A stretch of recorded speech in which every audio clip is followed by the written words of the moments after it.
If you do not want to change, if you do not want to better yourself, if you do not want to break outside of this matrix, if you want to live in your comfortable delusion that they have built for you,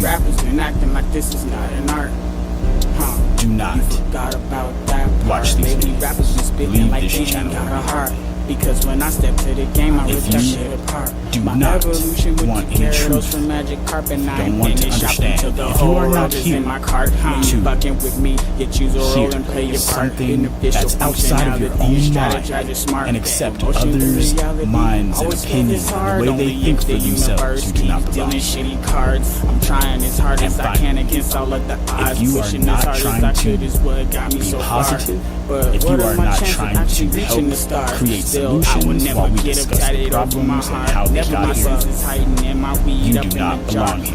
Negativity, hate, disrespect, name-calling, those things will not be allowed here on this platform, and not in this empire. We are the ones, the true Americans, that want to be free and stand as we have always stood. My lines burn like blunts getting smoked in the dark. Hella cooking shit up if your ass wanna spar. Barbecue your beef up like the seats in my car. Cool yourself off refrigerator and jar. Baby rappers be not like this is not an art. It's not an art. You forgot about that part. Hey, we in the building. You forgot about that part. Because they don't even know. They have no idea who we are, what we did, what we done, and if they knew who we were. And when they find out who we are, they'll realize, dang, he been cool for this whole time. It's like, you can't even hate on me, bro. That's how awesome. You know what I mean? You can't even hate on me. And the haters that I do have is because they mad that they ain't me. You hate me because you ain't me. It's cool. I ain't mad at you. Hey, shout out to everybody that did overtime today. Shout out to everybody that has a job. You guys put in work. All right. You guys pay taxes, and the world does not go round without you. So thank you. You are not appreciated enough. Today's topic is pretty interesting. We're gonna get down into the business right here. It's wild, man. Like, I cannot believe that we are even going down this road right here with all the hypocrisy. Yo, I mean, okay, Islamophobia. Really, bro? Really? The only people that are scared of Islams are Islams trying to leave Islam. Okay? Everybody else is ready to fight y'all to the death. And for some reason, you have these Islamic agents coming out and telling us that we're scared of Islam because we want to protect ourselves from it. We're scared of Islam because we don't want to join it. I'm not trying to do that, bruh. Back the fuck up out my space with that, man. Like, to each his own. Go do your thing. You know? I'm not afraid of some Islam shit. But if Islam is trying to tell me I have to become a part of it or die, I mean, we're going to have to get done. We're going to have to do away with Islam. I mean, come on. That's the only other way. Y'all don't want to join Christianity, so y'all attacking Christians. Like, what's up with that? So I'm trying to figure out, like, where's the condemnation for the other side? All right. You want to attack Christians, so what are you? You have Christianophobia? Christian phobia? Is that what you have? Is that how it works? Because if that's the case, all these churches getting burned and Islam trying to take everything over, you guys are just afraid of everything else. Like, this back and forth is not making any sense. Islamophobia is not real. Okay? Just like anti-Semitic, like, if these things are all equal, you know?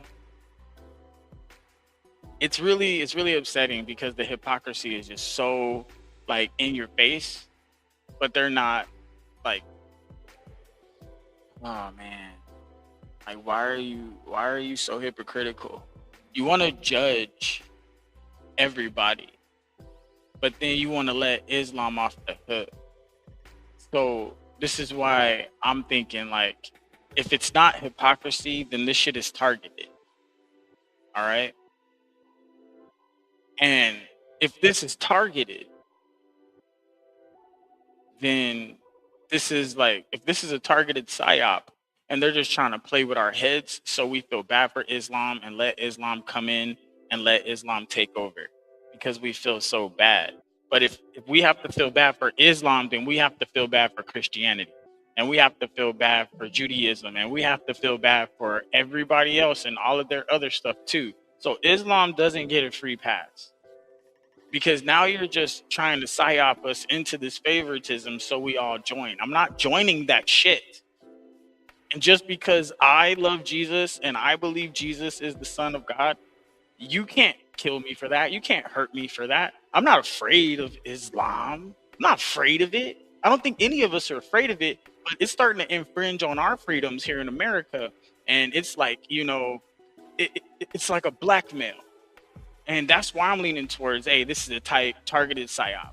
They're playing us. They gotta be playing with us with this. Oh, Islamophobia, but you can say all kinds of horrible stuff about Christians and Judaism and gays and all these other things, right? And like, here's the thing: if you go to their country where they actually do that, gays wouldn't even be allowed there. I mean, they just turned away the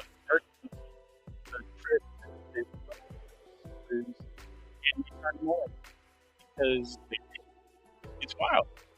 I mean, I'm looking and we like video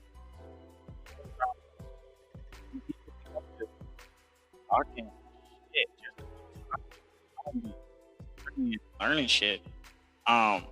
It's this is ridiculous, you know. But we're gonna be doing a couple of these. I have a couple of them over here on my watch later list. All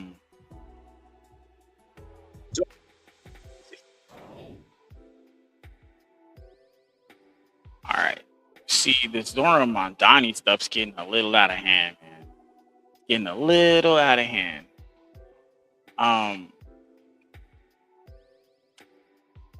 Man. All right. Let me see. Okay, here was one of my short. Now, there's a lot of conspiracy around this Jared Kushner guy. I don't know a lot about him, but for the sake of the argument, anybody that does know about him, do some more research into him. He's been at the center of a lot of stuff, but I will say that everything is moving forward here. So we're just gonna go ahead and share this real quick. I'm gonna pull up this video. Now, this is interesting. I think who was this? Who did this one? Who did this one? All right, Sling and Stone. Okay, so this is Sling and Stone. Shout out to Sling and Stone. We're gonna go ahead and run our little mini commercial here because we gotta do this for the sake of the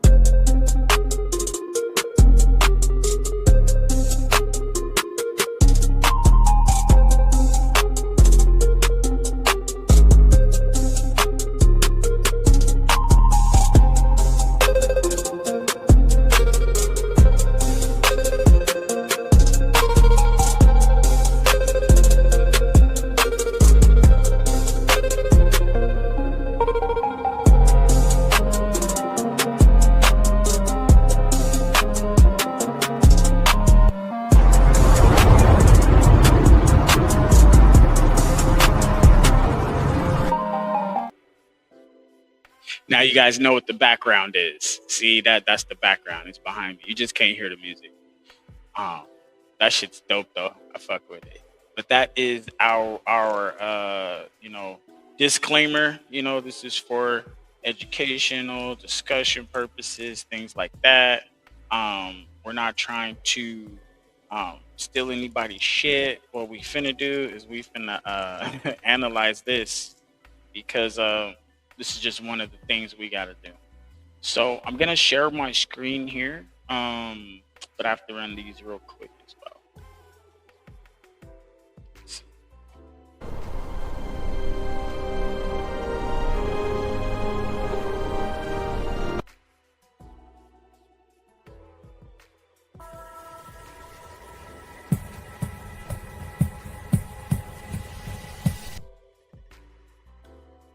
I don't usually show a lot of videos.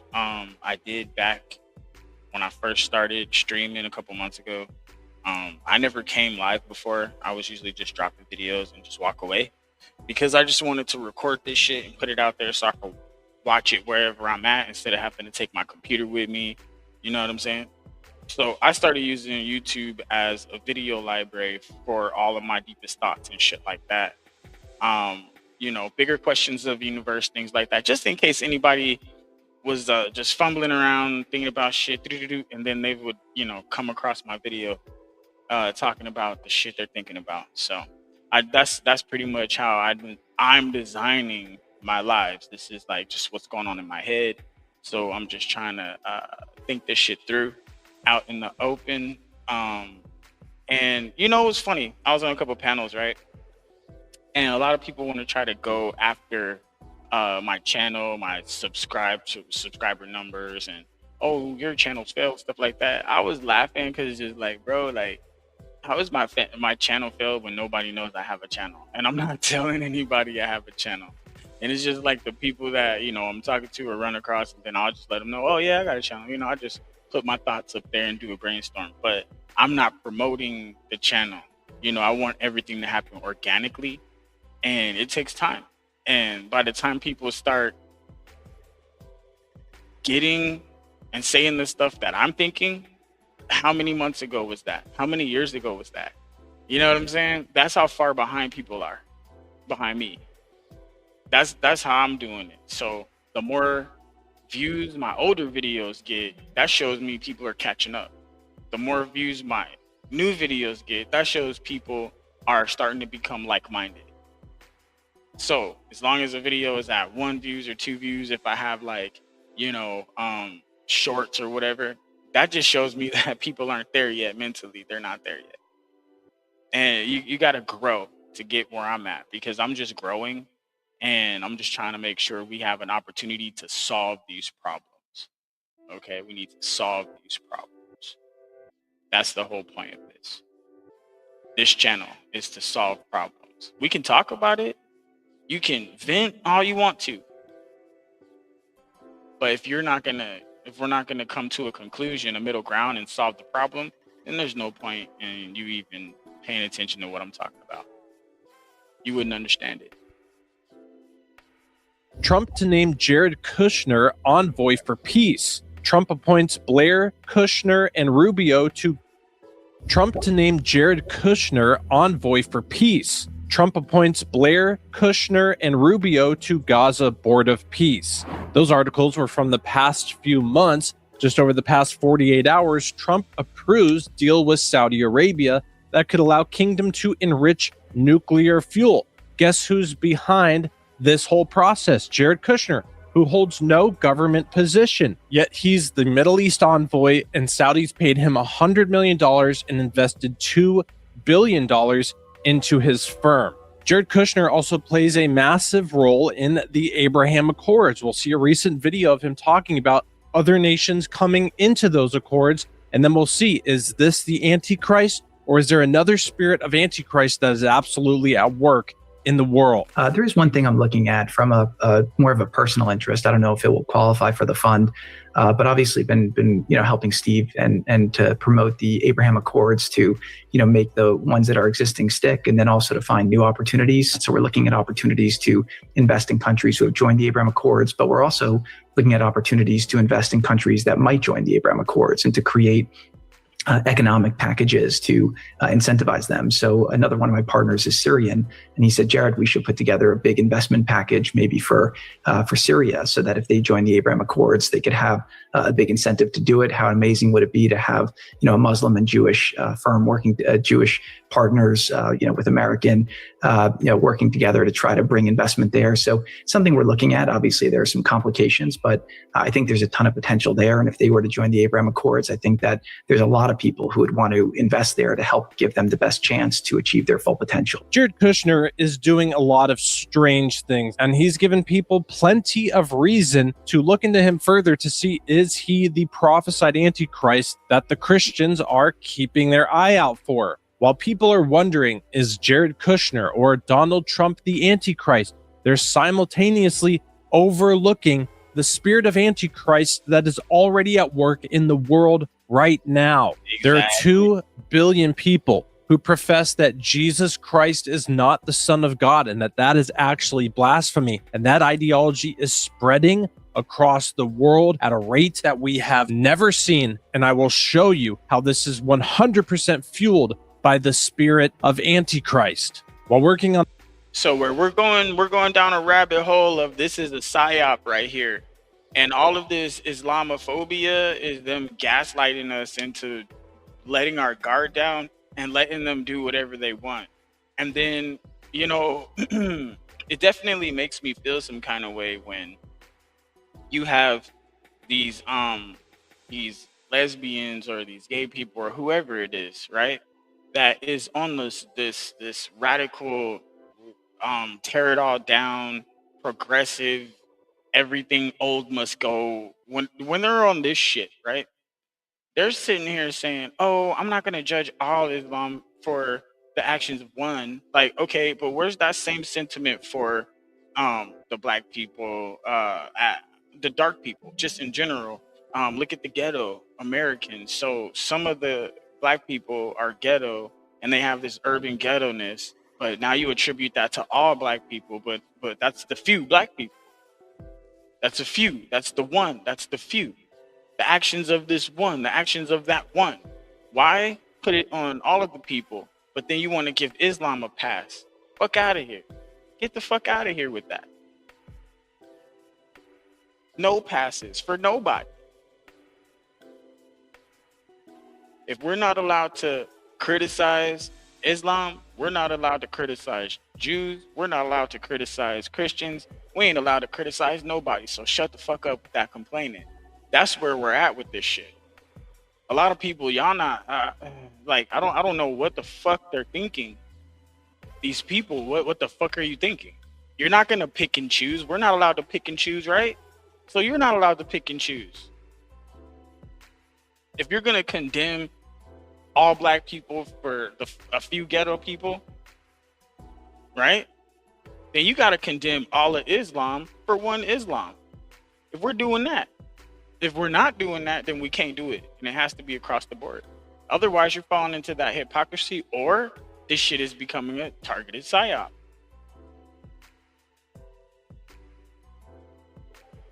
And this is that gotcha moment. Gotcha. All you bitches. Gotcha. If we can't criticize Islam, you can't criticize anybody else. Gotcha. This is to the whole world. Gotcha. If we can't criticize Islam and we got to be Islamophobic, then guess what? You can't criticize anybody else. You can't criticize anything, or you're anything phobic. Gotcha. So stop it. Fucking stop it. With your targeted Psy-Op. Stop it. This video and another one that I'll have coming out soon, there's a lot of content that I just could not put in these videos. Whenever that's the case, I have to just upload those on to Patreon. I'll be uploading new videos exclusively to Patreon every single Monday. If you want to see the part 2 to this video and that other video that I mentioned, that'll be up there soon, along with a lot of other exclusive content that I can only post there on Patreon. So thank you so much for your support. Now back to the video. This is the Antichrist. Islam will eventually rule the entire earth. every nation. It is not a religion of proposition. It is a religion of imposition. Convert or die. It's jihad. Wherever Islam gets a foothold, it becomes a stronghold. This is why they keep having children, moving into nations and having lots of children, while Westerners castrate their children and abort their babies. They have the long view of things. If we can just get people into the future, we can rule the future. And the goal ultimately is twofold, that when they bring complete and total domination of the world, they will rule with an iron fist. Guys, this is real shit. We got prophecy. It'll bring about a peace that will then allow a king to rise up and rule the world as his kingdom, their king.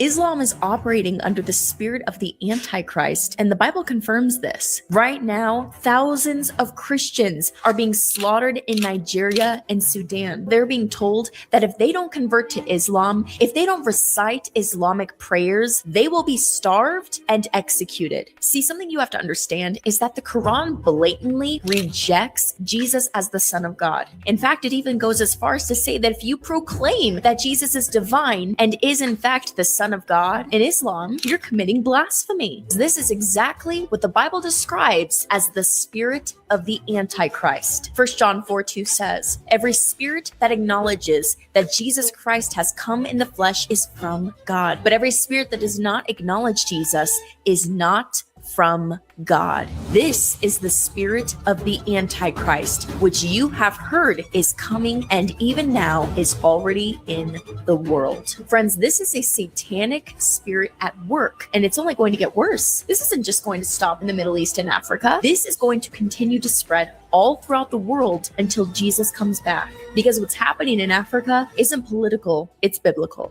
What has convinced me that Islam is the most satanic religion to ever exist is the theology of committing shirk, which is equating partners with Allah, which is the only unforgivable sin in Islam. And guess what? If you think that Jesus is God, that's committing shirk, which is the unforgivable sin. So the reason that Muslims are so hostile to the idea of Jesus being God is because if they believe that, they're getting kicked out of heaven forever in their own worldview. Exactly. That's how you know it was made by the devil, because Jesus being God is the only thing that gets us into heaven. And that's the thing. That's what makes a lot of Muslims afraid to even consider Christianity. Like for me, when I was considering, I was like, okay, I'm never going to pray to Jesus just in case. Like I'll just focus on the Father. Now that I know what I know now, I don't have that fear anymore. But like in the beginning, you do have that fear. And that's what I hear from other Muslims too. I think it's doing everything it can to take you away from Jesus. Worth noting here. Now, here's the thing. There is a lot of people that believe that Jesus is not divine. Now, I do believe Jesus is divine, and I got into a back and forth with somebody on one of the panels. I was panel surfing. I got into a back and forth with them about the identity of Jesus, because we were talking about logic. And somebody was trying to do some schooling me shit or whatever. And what's these laws of logic and blah, blah, blah, trying to define it. It's just like, bro, look, just tell me your points. You can either assume I already know, or you can assume I don't know, tell me what it is, and then continue with your point. But asking me if I know to try to get in a gotcha moment, wasting a bunch of time and trying to do this whole, you don't know what you're talking about, blah, blah, blah, to try to disqualify the conversation because you're losing. Because when I ask you a question, you need to be able to answer it. And if you don't know, then just say you don't know. I'm not going to be mad at you for not knowing some shit. It's just I get to go ahead and make my point and let you know what I'm talking about. And if you want to try to argue against it, you can. But I'll just reposition because I'm defending my claim. And we came to logic, and he said, all right, well, the first law of logic is the thing identifies itself or whatever, right? And then, or it said a thing can't identify itself or something like that. It has to be some weird shit. Whatever, man. Anyways, I was just like, all right then. Well, according to your logic, if Jesus says he's God, then, or if Jesus says that, you know, he's the Son of God, or if Jesus says that he's the truth, the way, and the life, and that's his claim, and objectively, like, what then where does your logic stand for that, or how is that logical? Well, that's not logical. You know, if he's divine being and a, you know, human at the same time, supernatural existence and a natural existence, you know. And I was saying that the supernatural existence is Jesus' natural existence, and that's what makes it logical. And he was trying to fight. I was like, all right, whatever. Because he was asking me if I believe Jesus was natural, supernatural, or both. And I said, both. And then I explained that Jesus' nature is supernatural. That's how it's both.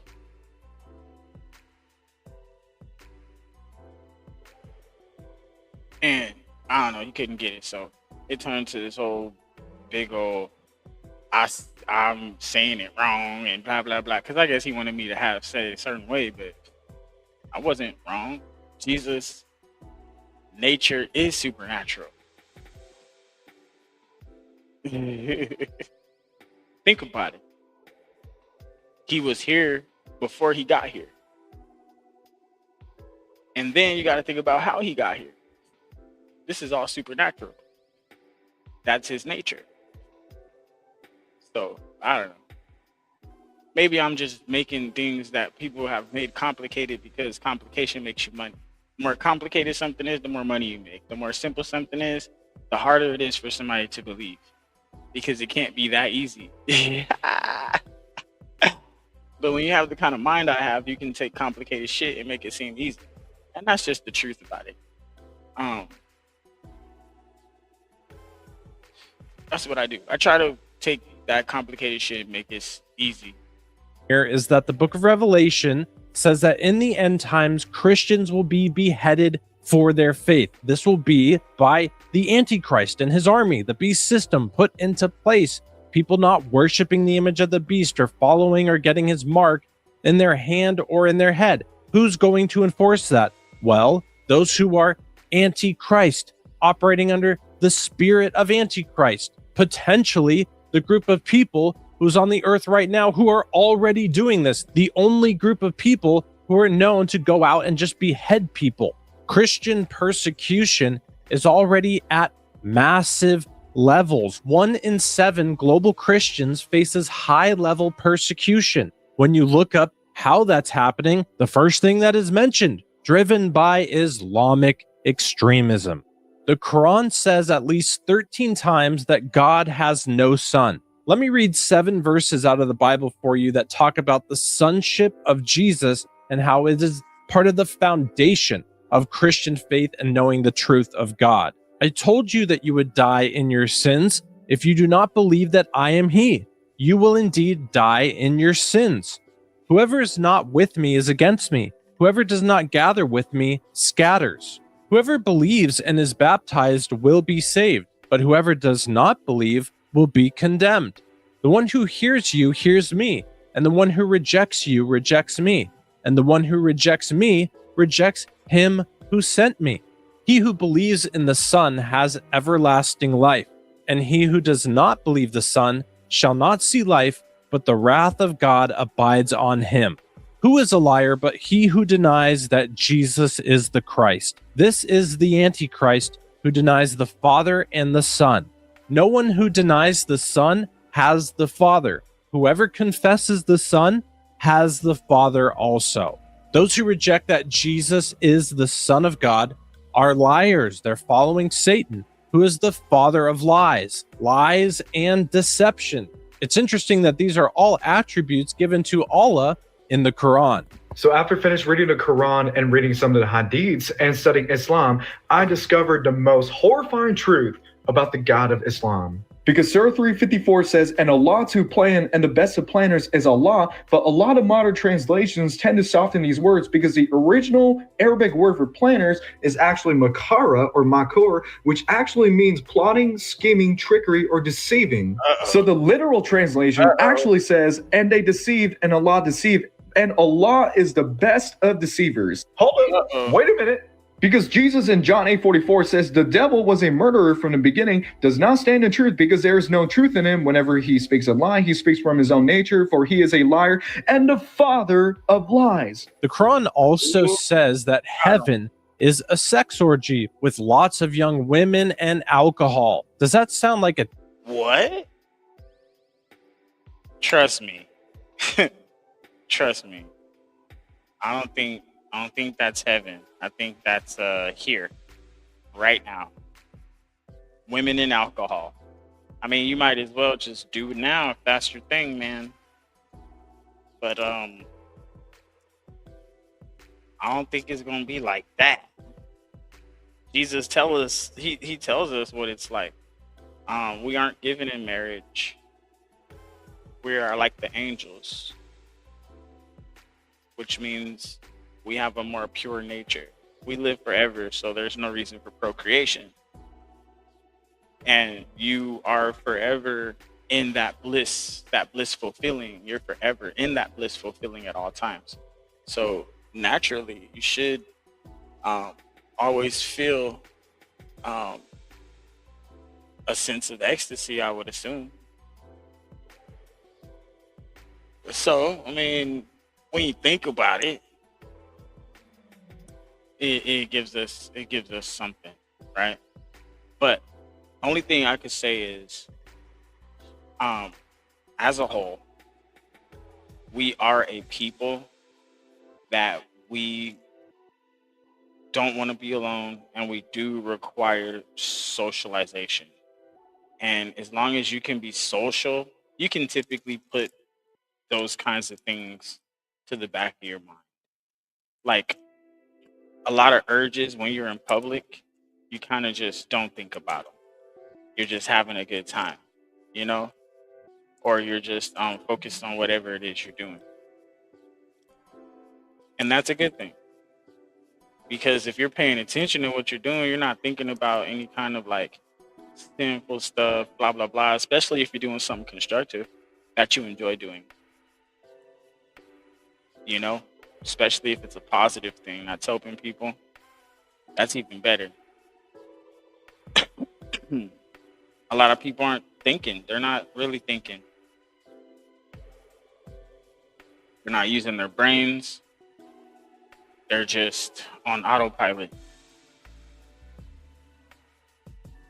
Teaching from God or from Satan? It's pretty easy to start to understand what is from God and what is from Satan, what is right and what is wrong, when you understand the teaching of Jesus that Satan's kingdom is not divided and neither is God's. And when you look at the Quran and the Bible, they're teaching things that are opposite of each other. So only one of these is a true revelation from God, and the evidence points towards the Bible. Here's what I said that I think got me in trouble. You have the Quran, you have the Bible. I read the Quran. I read the Quran when I was a spiritual seeker. I want to know, maybe Islam is the way. And I saw three things in there that contradict Christianity very clearly. Number one, it says in Surah 4, 157, Jesus didn't die on the cross. Well, if he didn't die on the cross, there's no resurrection. Secondly, the Quran says that no one can bear the sins of another. Well, that takes away the atonement, which is the foundation of Christianity. And third, it says God does not have a son. So, okay, they're allowed to believe that and proclaim that and preach that. But if those three things are true, the Bible is false. So either both books are false or one of them is true, but they cannot both be true at the same time. That's all I said that I think triggered this whole thing. I have friends, Nabil. Exactly. He just hit it. Boom, boom. There's no way these two religions can exist. And I don't see why they're not getting that. I don't understand why our country as the people aren't seeing that this Islam shit. There's no Islamophobia. There's get the fuck out. You're not dealing. You don't have any love for us. Get the fuck out. You don't have any love for us. Just leave. Just go. You don't have any love for us. You only want us to be hurt. And you only want us to do what you want us to do. You block our streets. You treat us like trash. You hurt our people. And then you want us to let you just continue to do it and leave you alone? If something does end up happening and the people do get sick of it, it's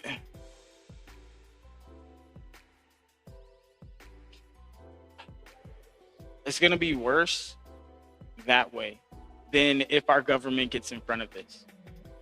Government, if you love your people and appreciate your people, and you really want what's best for your people, this is one nation under God, indivisible, with liberty and justice for all. And I need you to understand that and remember that. And I need you to take this to whatever higher power this needs to go to. Our Lord Jesus Christ commands us to stand on business for the Christian faith. We are the last standing country where Christians can be safe. And we can never forget that. We have a Christian foundation. No matter what conspiracies or twisted histories are out there, we're already committed to Jesus here. And I think we need to stand our ground. We need to pick which side we're going to be on. And if you guys are flipping to the other side, then you're leaving the real Americans. You're leaving all of us. Your families, the ones that love you, the ones that give you everything you need. You're leaving us stranded with nobody. And you're pushing us in a corner. And you're telling us to surrender. And I don't think it's going to go the way you want it to. I just wanted to let you know this now, before it's too late. Because it's not me. It's not anybody except the people you are trying to forget about. The propaganda is trying to pit us against each other.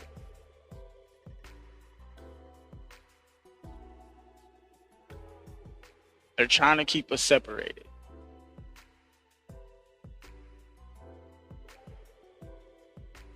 Why?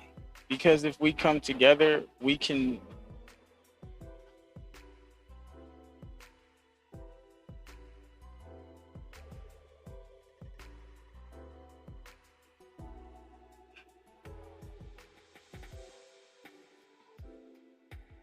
save America. We have a chance here. Qureshi was my good friend, who was a doctor, medical doctor, who wrote a book called Seeking Allah, Finding Jesus. And it's a powerful book about how he did the search and investigated Christianity as a Muslim and became a devout Christian. We became very good friends. He died of cancer. I was at his bedside shortly before he passed. And he did what few people do, which is to say, I'm going to investigate it. I'm going to check it out. I'm going to look at what is the evidence for the truth of Islam versus what is the evidence for the truth of Christianity. I just encourage anybody to do that. Be as objective as possible. I'll tell you, I have a good friend who's a Muslim, and he came over to my house for dinner, and we're grilling in the backyard. And I said, let's set aside religion. Let's just set aside religion. I said, let's just look at history. Let's look at facts. I've got all of this evidence that Jesus did die on the cross. These things we talked about earlier. I've got these 4 E's that point to not only the death of Jesus, but his resurrection from the dead. I said, these are first century sources. This goes right back to the beginning. And then I said, what have you got? You've got a book 600 years later by a guy who said an angel in a cave told him it isn't true. Surah 4, verse 157, Jesus didn't really die on the cross. I said, let's just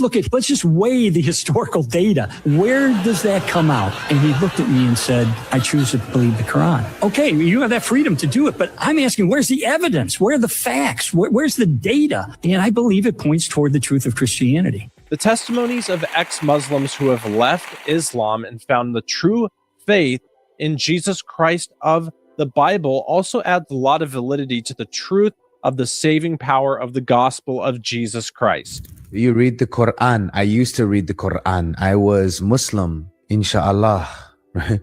For 3 years, actually, in prison. I was Sunni Islam. I had my imams. I read the hadiths. I knew Sahih al-Bukhari. Yeah, I follow this guy too. This guy's legit. You know, he put it all out there. He's legit, man. Bukhari, all the Surat al-Ma'idah, Surat al-Nisa, all the surats, right? I was very deep into it. I was trying to learn Arabic, and every religion teaches you to do well.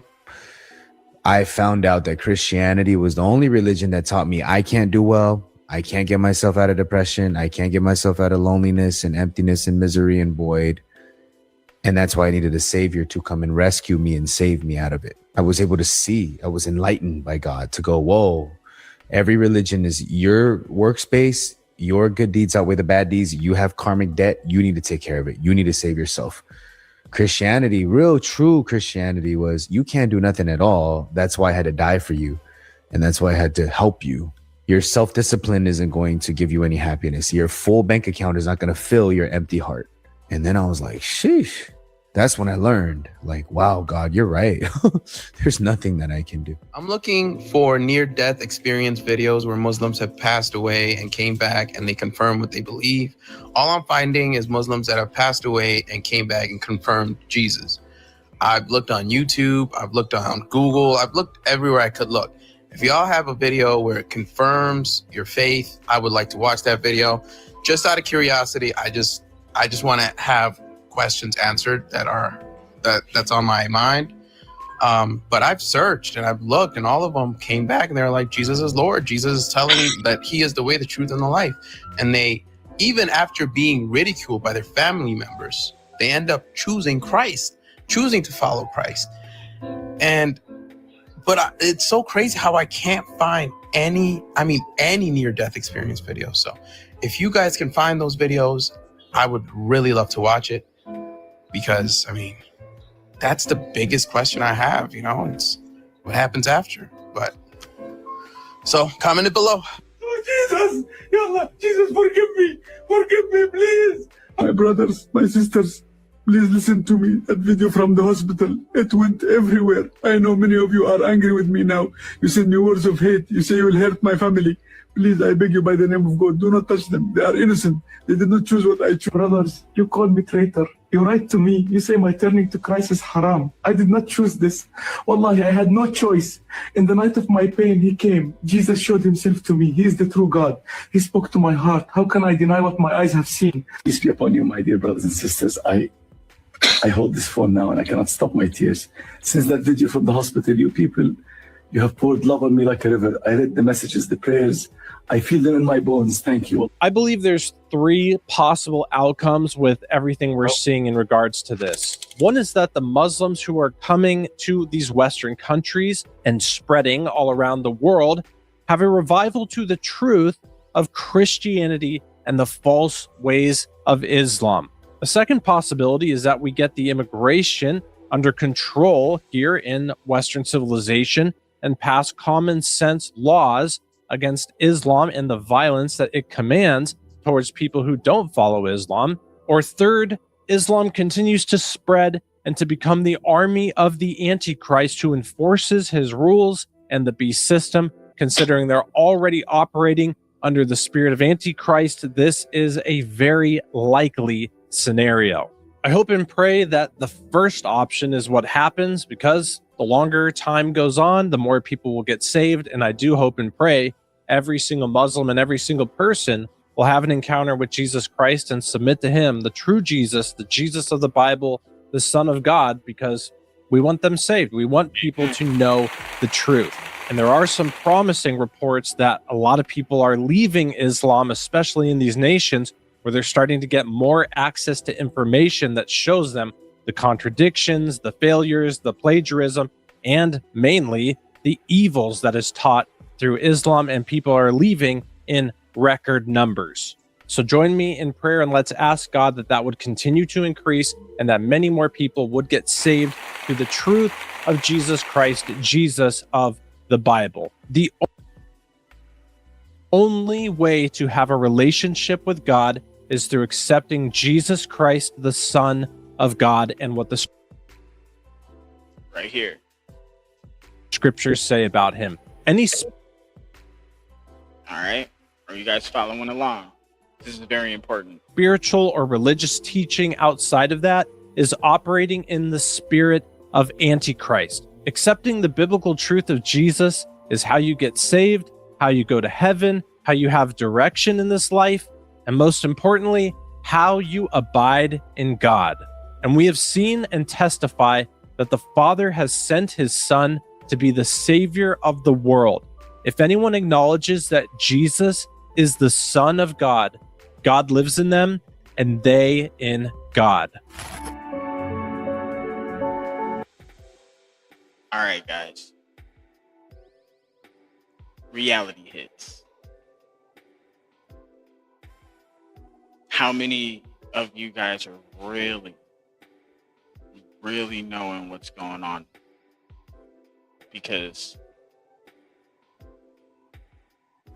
there's a lot going on. This right here.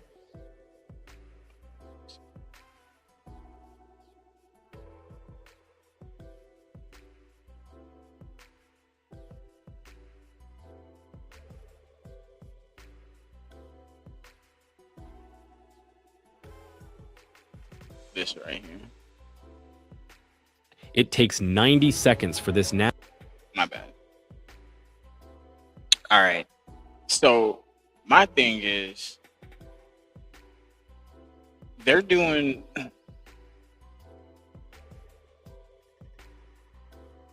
My thing is, there's a bunch of lies and trickery going on, and we need to wake up.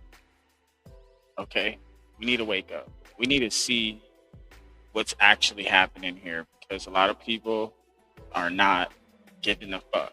And we need to start caring about this. We need to start caring about this in a dramatic way, okay?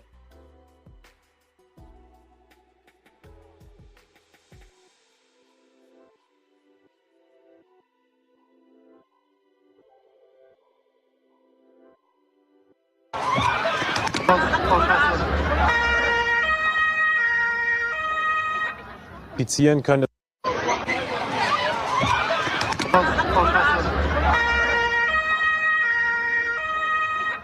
Es handelt sich um einen Mann, der in Berlin bereits Polizei bekannt ist und dem islamistischen Milieu zugerechnet wird. So today in Berlin there was an attack.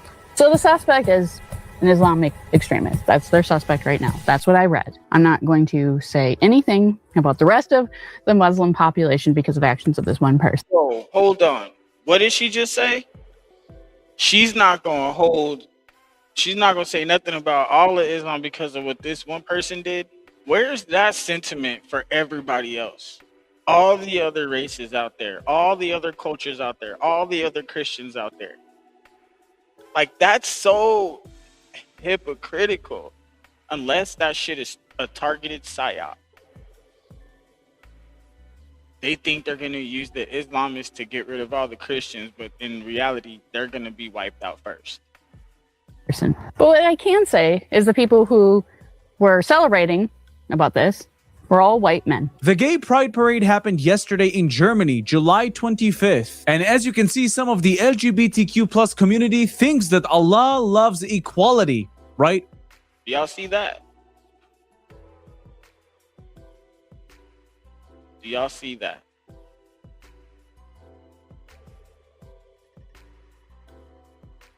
Well, yesterday, they found out that that wasn't the case after this guy right here rammed into them with his van. One person is reported dead, and there's a few more injured people. This short footage right here is coming to us from Germany from the time of the targeting. Watch this. It's not going to play the whole thing. And as you can see here, people are running away scared. And they're probably thinking it's probably the Zionist. Well, the guy, according to reports, happens to be an Islamist. This was the parade shortly before the attack happened. You can see people marching the streets with no fear whatsoever. People with Palestinian flags, as you can see here. This guy thinks that the Palestinian movement loves them, loves the community. They love equality. They love transgenderism. They love gay people.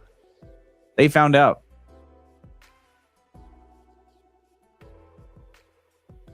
And of course, you can see people waving the Israeli flag with the gay symbols. Well, that's the only place in the Middle East where gay people actually... Do y'all see that?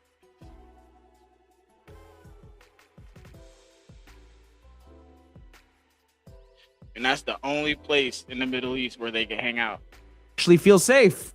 How shocking. This gay man in Berlin blames the Zionists for everything. Watch this. Well, Israel is the aggressor in the entire Middle Eastern region right now, bombing everyone while, like, each and every day you have these ceasefires being discussed, which are, like, at the same time being just completely ignored by Israel. While he completely ignores the hatred of Islam towards his people, his kind, and his gayism. Wow, these people are blind. And this was taken shortly after.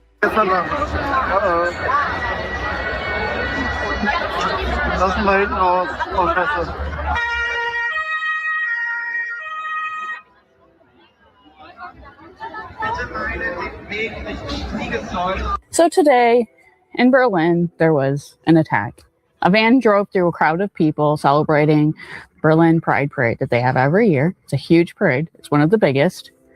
And they injured, I think at this time I'm making this video, this is subject to change, 17 people and one person is dead. Okay, so it's a breaking story. There are going to be things that are going to come out and change throughout the life of the story, you know, average. So the suspect is an Islamic extremist. That's their suspect right now. That's what I read, okay? I'm not going to say anything about the rest of the Muslim population because of actions of this one person. But what I can say is the people who were celebrating about this were all white men, young white men with crosses in their profiles. Because we've all seen it. We've all seen how you guys react towards gay people and how you wish harm on them constantly. I get a constant hate on my videos, especially about trans people. You're not going to hide behind another scapegoat group and pretend that they're actually the violent ones when it's you. You hold the same exact beliefs that this man who did this attack did. And you're trying to distance yourself from it. And you know why you're trying to do that? Because you're ashamed. And you should be. How blind can you be? You get attacked by a Muslim individual, like this one in the photo on the left, and then you blame white people. People with... This is sad. Look at her face and look at his face. She means everything she's saying. That's how deep it is, man.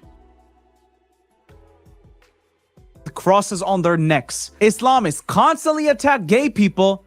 Let's shift the blame towards whites. Because obviously, his actions don't represent the Islamic belief, right? Well, then why would he do so? Why would he do so? Hey, just a small break before you continue. I'm an independent. All right, so this guy right here, this is the homie. He's cool. Not gonna do the whole thing right here. What I consider to be such a safe place. I expect that shit in the US, but not in Europe. It was such a beautiful day here. I'll put it out. I met so many incredible people. It's like such an accepting place. Berlin Pride, CSD is like no other. I mean, it is just unbelievable. The number of people that come out.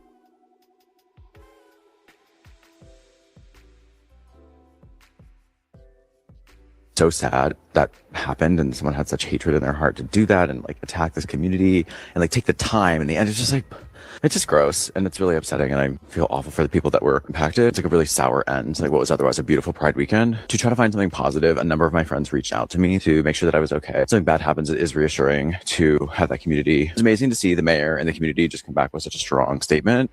And I think it's all the more reason why Pride's so important. So it may almost be August, but Pride is year round, baby. And if you need some more examples of what the Islamic view is on gayism and lesbianism and transgenderism, watch this. Wurde mir beschrieben, wie Homosexuelle gesteinigt werden von einer 3 Meter hohen Mauer.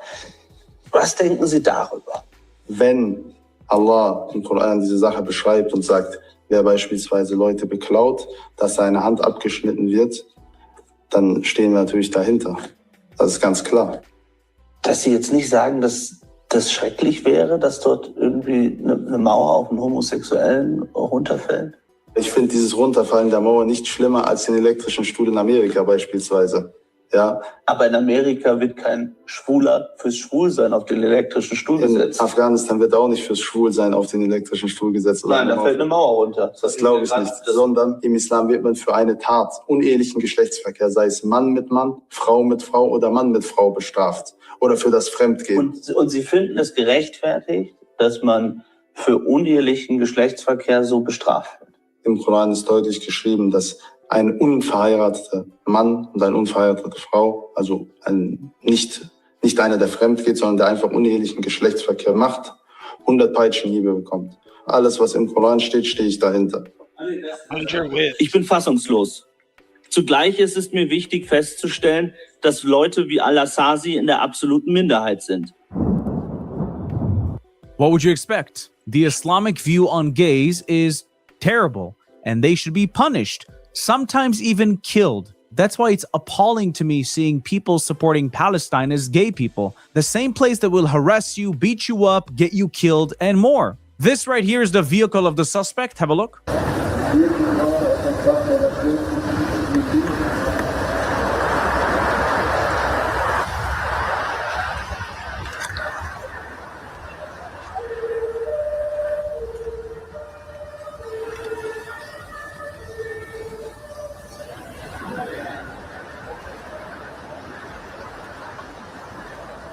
German police are currently searching for a man they have now named as Abdul B.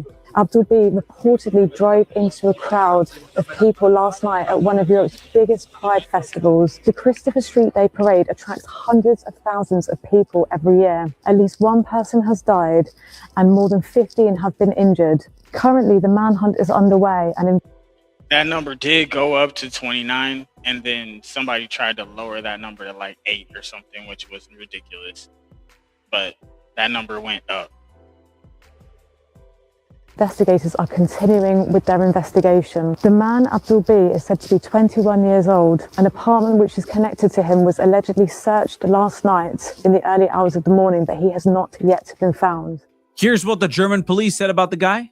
Das ist das 4. Lageupdate zur Polizeilage hier im großen Tiergarten. Wir haben mittlerweile zum jetzigen Zeitpunkt, und es ist jetzt kurz nach 2:30 in der Frühe, einen mutmaßlichen Tatverdächtigen identifizieren können. Es handelt sich um einen Mann, der in Berlin bereits polizeibekannt ist und dem islamistischen Milieu zugerechnet wird. Wir werden mit Informationen auf Sie zukommen, sobald wir weitere Informationen, insbesondere zur Fahndung und zur Ergreifung des mutmaßlichen Tatverdächtigen zur Hand haben. A person who is affiliated with the Islamic Center. Why would he do such a thing? Maybe he knew a specific guy in the parade and he wanted to target him specifically. I don't think that's the case. I think it's because of the ideology. I think it's because of the agenda. And what's a better place to target gay people than the gay pride parade? This right here is a statement from the German government. Have a look. Let us not be afraid. Haben nur einen Zweck. These actions have one aim. Gesellschaft spalten. They want to divide our society. Das Wichtigste nehmen, was wir haben. They want to take away from us our most important asset, our openness and our freedom. Ich will für die Bundesregierung sagen, on behalf of the federal government, I will say this: we will do everything we can. We'll act as quickly as possible to catch the culprits. Und dieses Gift This is poison gegen unsere Freiheit. Weiter for our freedom. Gesellschaft. It is continuing to attack our society. Meinungsverschiedenheiten. Any party political differences can be set aside. We will defend the freedom of our society. You can all rely on this. There are more of us, we are stronger, and we will stay together in our country. That's the most important thing in such a difficult hour. I'll say this once more. So our freedom, openness, and liberal approach in our society will be protected. We will do all we can to ensure this. We will do it together. If this is poison in your country and it harms your country, then maybe deal with the poison and get the poison out of the country. Now, this man or woman right here, this trans individual right here, is wearing a Palestinian dress and chanting "Free Palestine." If she would have been in Germany at the time of the attack, she would have been just as much of a target. It doesn't matter that you support their movement.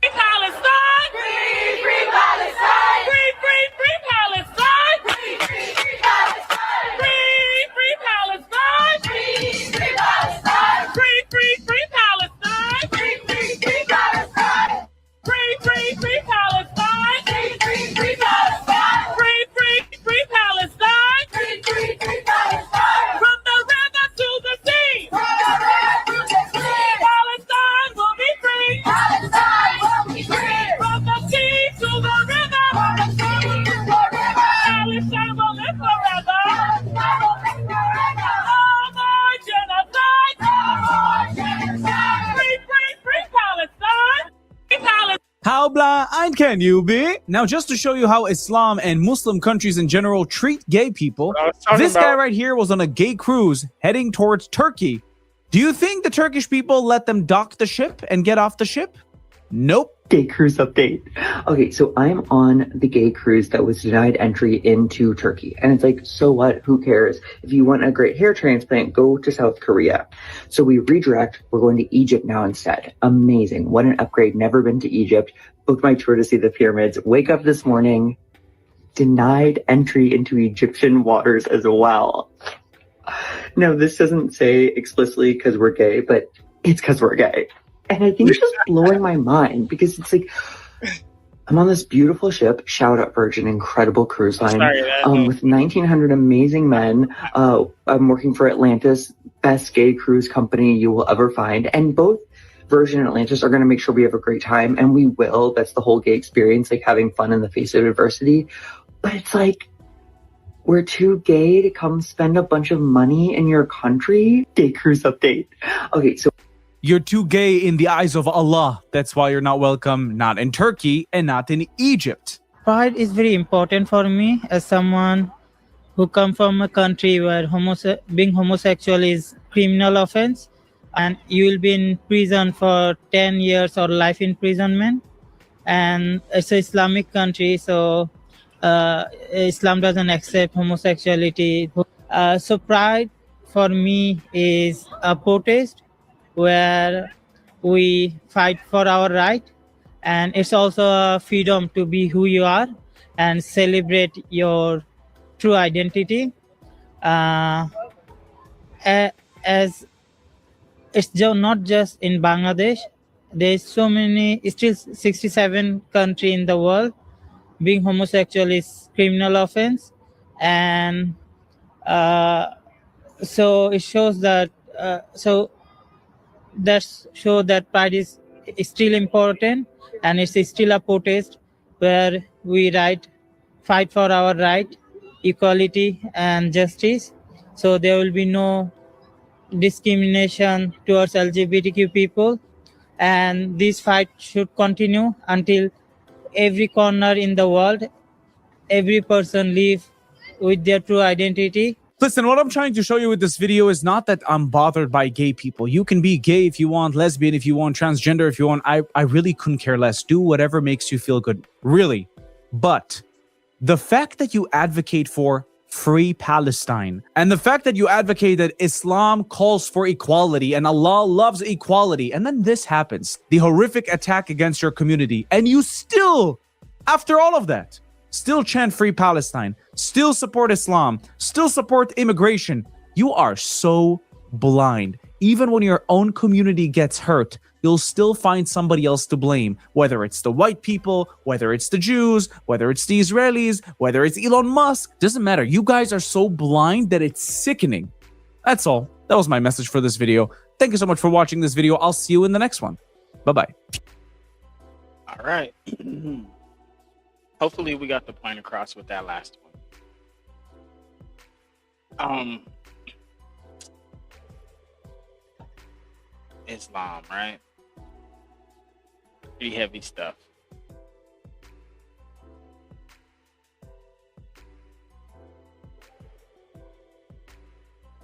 And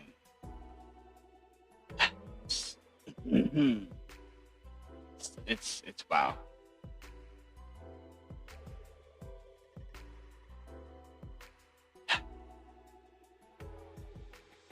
That's it. pretty disappointing. It's pretty disappointing.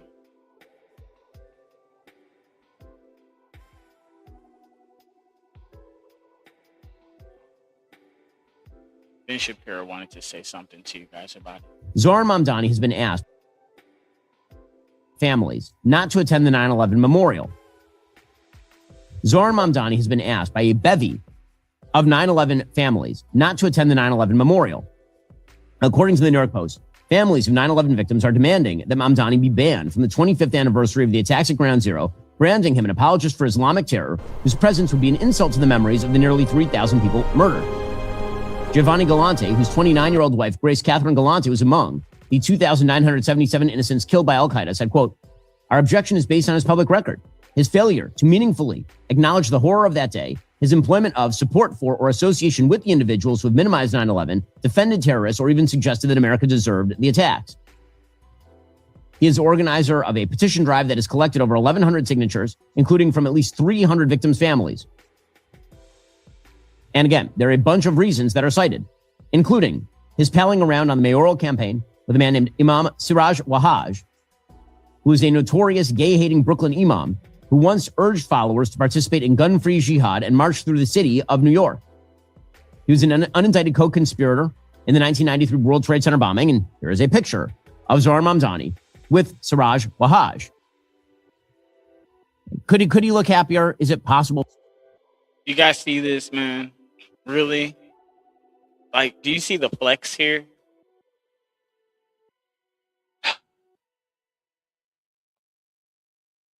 All those billions of dollars that he got, and he still didn't make the transportation free. He probably gave all the money to these guys. For him to look happier? I don't think so. Or how about Mamdani's appointment of Ramzi Qasim as the city's chief counsel? Qasim defended Ahmed al-Darbi, an al-Qaeda terrorist who pled guilty in a 2002 plot to bomb a French oil tanker, and Mahmoud Khalil, the radical organizer of the anti-Israel pro-Hamas Intifada at Columbia University.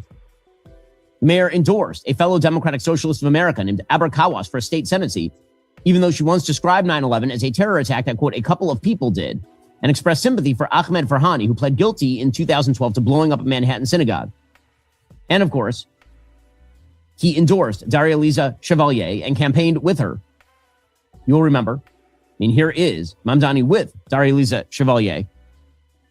And here's what Daria-Liza Chevalier tweeted. Yeah, you guys remember her?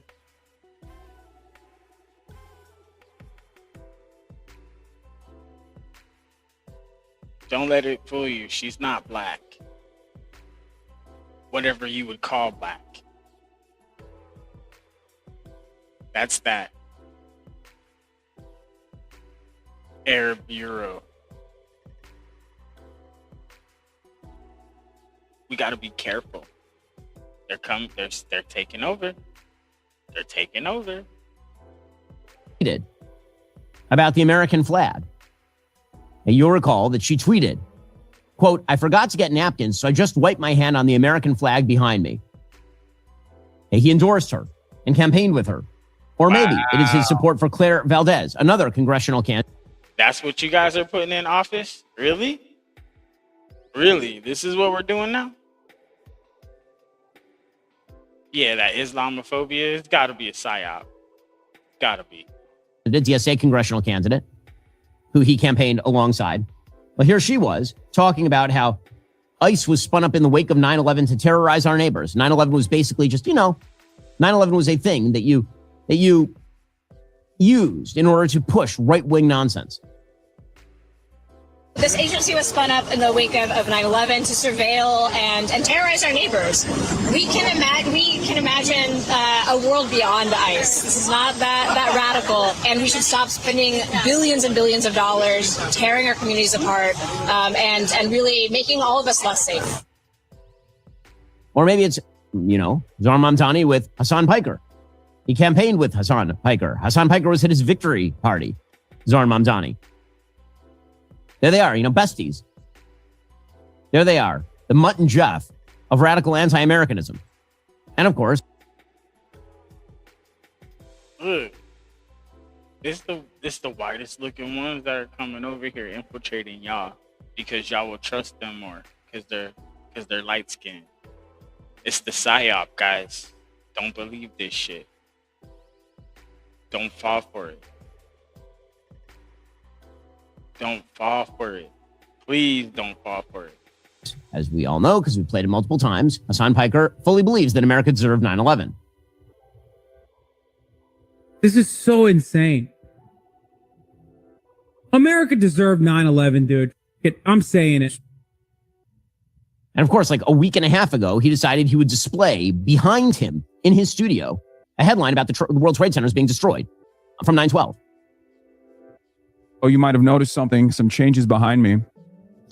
I finally framed the Cutie Cinderella newspaper from 9/11, the morning of 9/12, the newspaper right there. The newspaper that covered 9/11. It's now officially sitting behind me, and I moved the North Korean poster up in place of the fan art. Okay, again, Zohar Mamdani is that guy. Zohar Mamdani is these people. And then the 9/11 family said, we don't want I hope that last guy was being sarcastic. you here. He said, no, I'm going to show up anyway. But again, for 9/11 families, gotta say, it's probably the same for families of people, Jews in New York who are being targeted by Zohar Mamdani's followers when he issues his anodyne statements about how violence has no place in New York City. Here's Zohar Mamdani, again, at that smarmy Bane face on. A number of people who are survivors of 9/11 are calling on you not to go to 9/11 memorial services. I wonder how you feel about the fact that they're trying to keep you away. I will proudly honor the families, the survivors, the first responders forever impacted by that horrific terror attack by standing alongside them at this year's 9/11 commemoration, reaffirming that we will never forget the solemn day felt by all of us who call this city home and frankly by all of us who call this country home. Ridiculous. Okay, so here's the thing. New York City is an object lesson. When Western civilization decides the real threat is not our enemies, it's us. When we decide that Islamophobia is the problem, not radical Islam. When we decide to open our doors to people who hate us and then teach our kids that we're the bad guys, it turns out the barbarians take over. And they wear slick suits and they smile smarmy smiles and they repeat platitudes about how they love America. But meanwhile, they say we need to end America as we know it in every single way. Again, this is a long time coming. The seeds for this kind of stuff were actually sown by all the good-hearted people in the aftermath of 2001's 9/11 attacks. And George W. Bush, immediately at the Islamic Center of Washington, insisting that Islam is a religion of peace. Remember this, right after 9/11. Remember this. Setting up the narrative that would be used for the next couple of decades by groups like the Council on American Islamic Relations, a group with unindicted co-conspirator links to the Holy Land Foundation's terror trial, with roots going back to groups associated with Hamas, using Islamophobia as their rallying cry. There was George W. Bush back in 2001, a signal error by the president. These acts of violence against innocents violate the fundamental tenets of the Islamic faith. And it's important for my fellow Americans to understand that. The English translation is not as eloquent as the original Arabic, but let me quote from the Quran itself. In the long run, evil in the extreme will be the end of those who do evil. For that they rejected the signs of Allah and held them up to ridicule. The face of terror is not the true faith of Islam. Okay, now again, this idea that he had to stand up. All right. This is where I got to cut in a little bit.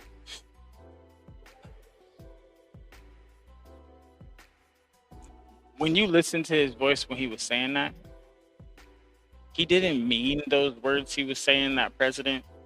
And there was a bit of coercion behind his. Somebody made him say that. Somebody made him say that. For Islam broad writ led to this nonsense that the real problem in the post 9/11 era was Islamophobia, which of course is something that Zohar Mamdani constantly says.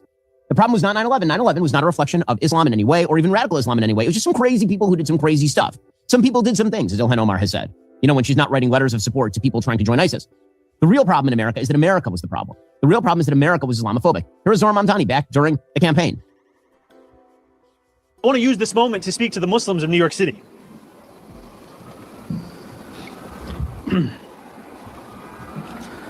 I want to speak to the memory of my aunt.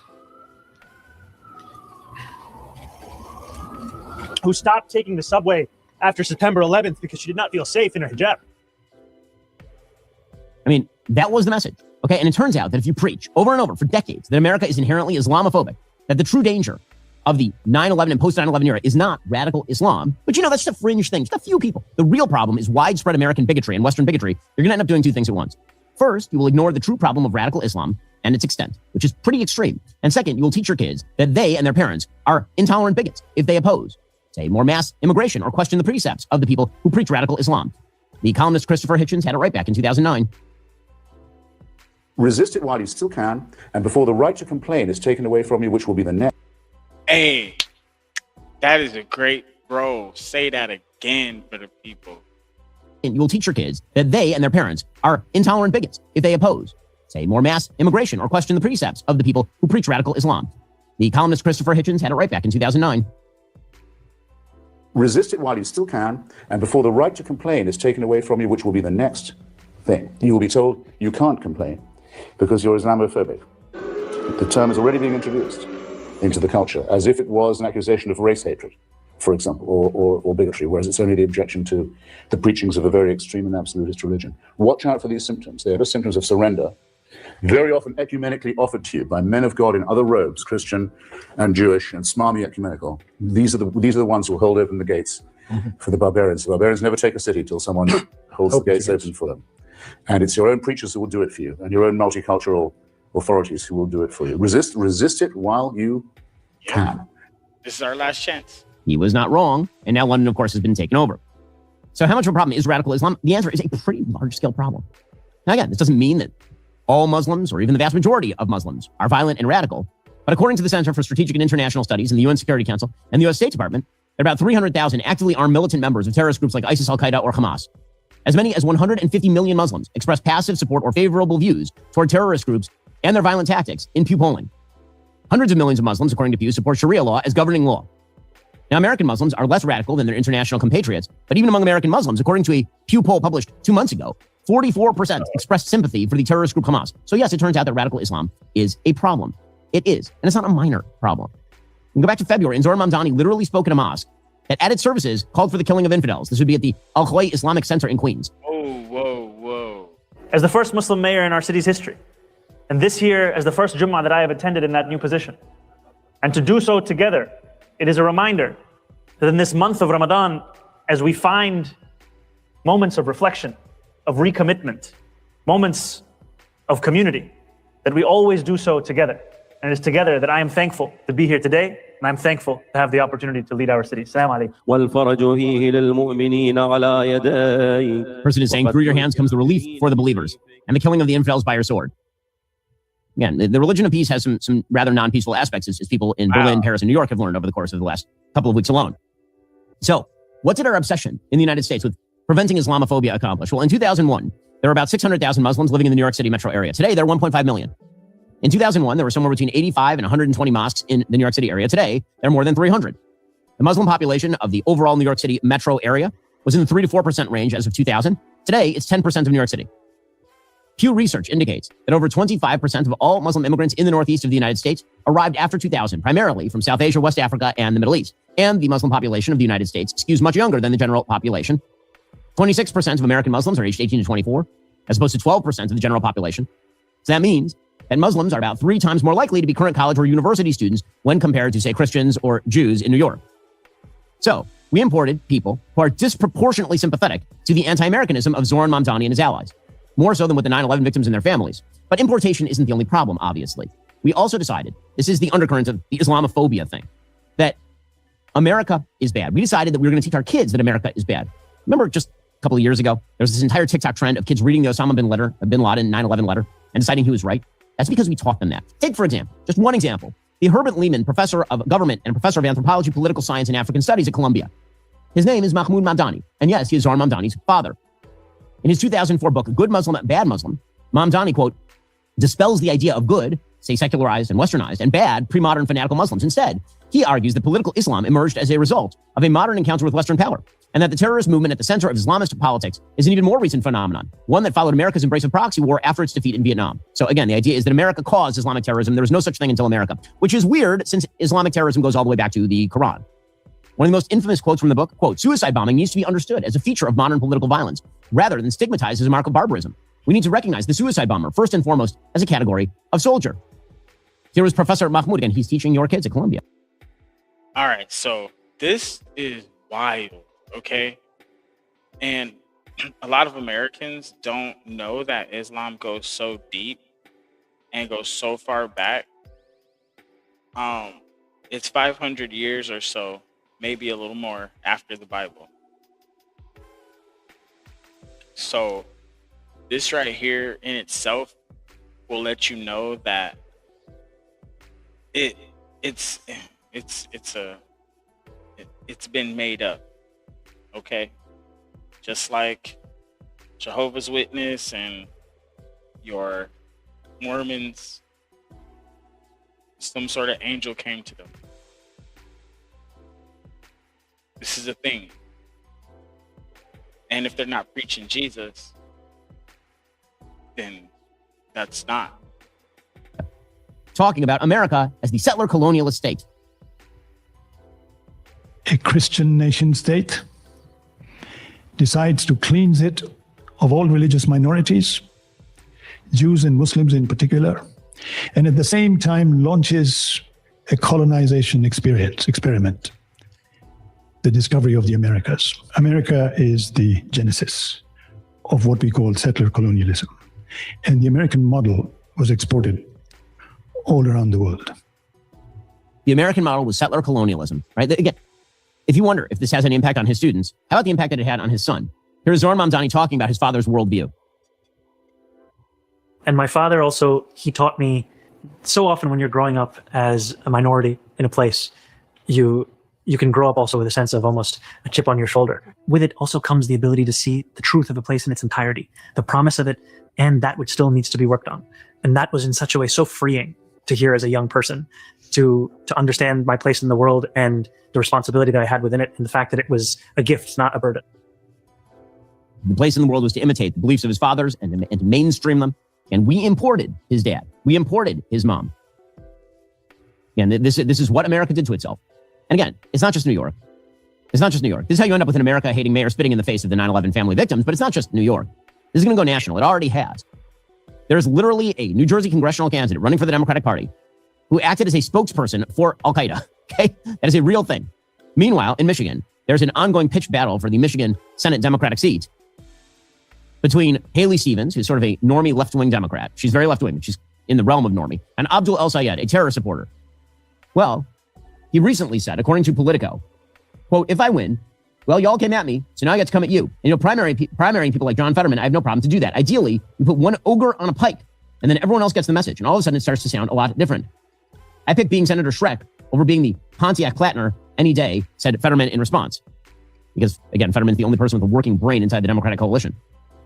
By the way, hilariously, El-Sayed's 2026 financial disclosure reveals that his wife is a landlord in Dubai. Also, they own a rental property in Bangalore, India. What was El-Sayed's defense? His defense was that it is racist to point out his foreign properties. What? People are going to pay attention to just properties that literally my wife's family inherited and then put in their and all of their kids' names and then sold. And people are out here being like, oh, well, and I wonder why they're so focused on foreign properties for somebody with a name like mine. Oh, it's racism. Islamophobia, you might say. To notice things. And it turns out, of course, Abdul El-Sayed has an explanation, as it turns out, for everything bad happening in the United States. And the answer is, wait for it, you're not going to believe it. You're going to believe it. It's AIPAC, of course. Dr. El-Sayed, what are you doing that's something that perhaps we haven't heard before in Washington that's different to keep the cost of living down? So I'll just tell you, for me, I don't take money from the corporations who are jacking up your prices in the first place. When you're bought off by DTE and Blue Cross and Big Pharma and Big Tech and AIPAC. It was AIPAC. That's the reason prices are going up. Again, what can't he blame the Jews for? Pretty incredible stuff. And again, it's not just El-Sayed. It is the Democratic Party that has decided to mimic this nonsense wholesale. Here's James Tallarico announcing that he has learned as much from Islam as he has from Christianity, which is a hell of a take. I know personally that I've learned as much about my faith from Salman's tradition, from the Islamic mystics, from poets like Rumi, as much as I have from Christian authors and Christian writers. Now, listen, I'd be remiss if I didn't note that the horseshoe right has also taken up the gauntlet here, since they too wish to burn down America because they believe that it is corrupt and evil and terrible. And they've been spending an awful lot of time expressing sympathy for radical Islam these days. There's Candace Owens doing just that. Americans don't know anything. We know after 9/11, I think about it now, the propaganda to make me afraid of Muslims. I can't even imagine being a Muslim growing up after 9/11 in America, because I know how I felt about them. And I was young, I was 11 years old. But that beating every day in our heads that every Muslim was a terrorist was the idea that you got to all Muslims growing up during that time in America. I am sorry on behalf of America for the way that. Look.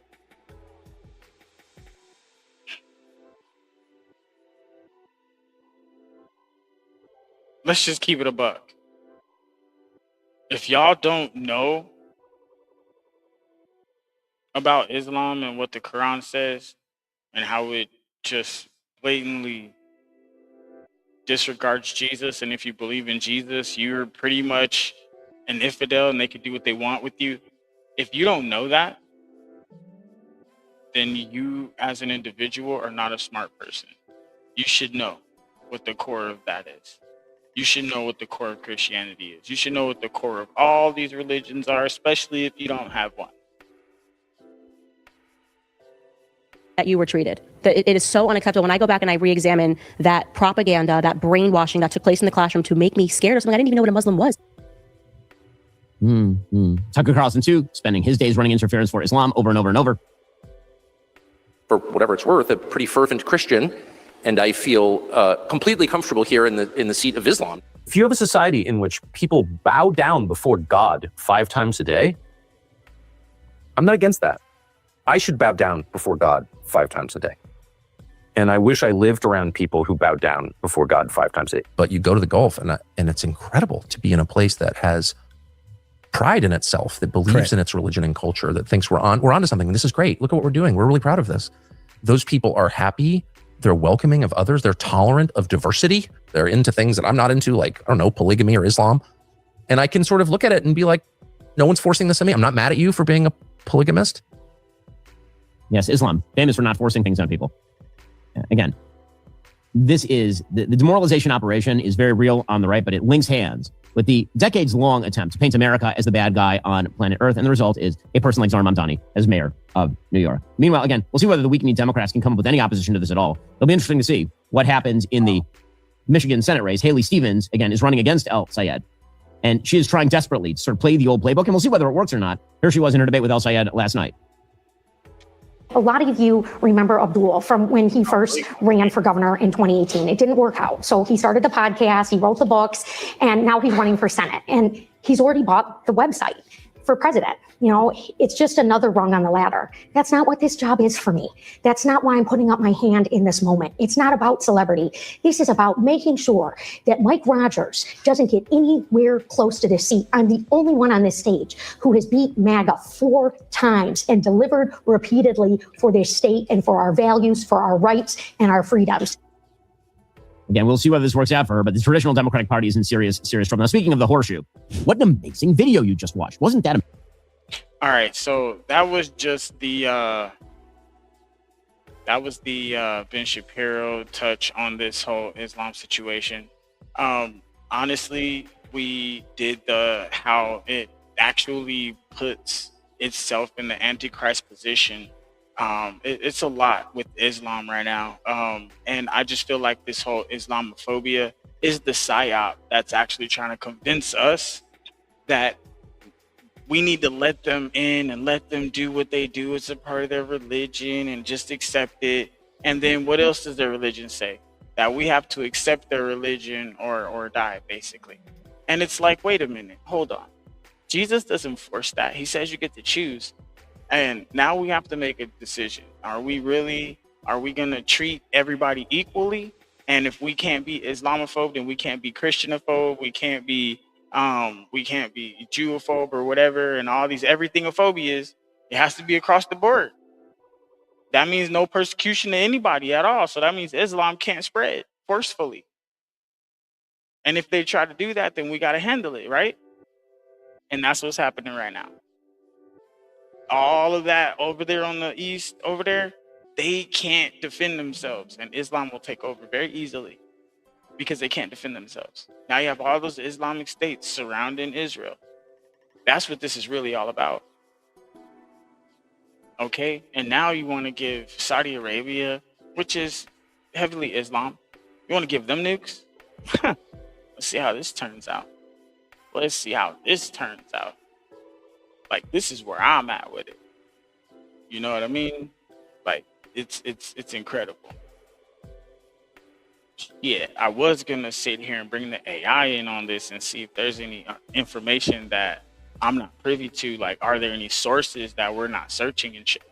So that way we can get more information. Because if Revelations is playing out right now, and Islam is technically the Antichrist, right? And it's giving power to the beast. Wait. Giving power to the dragon. Wait, hold on. Anyways, I gotta get my brain right. Hold on.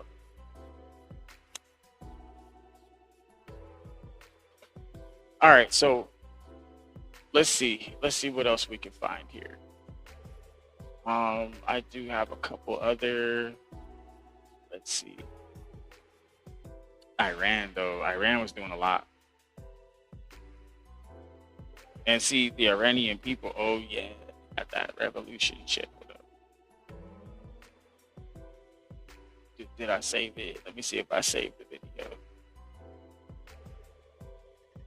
Oh yeah, this Berlin attack was crazy at that Pride Festival. We already covered that, but man, when are they gonna wake up? Let me see. I'm looking. Shit. Nope.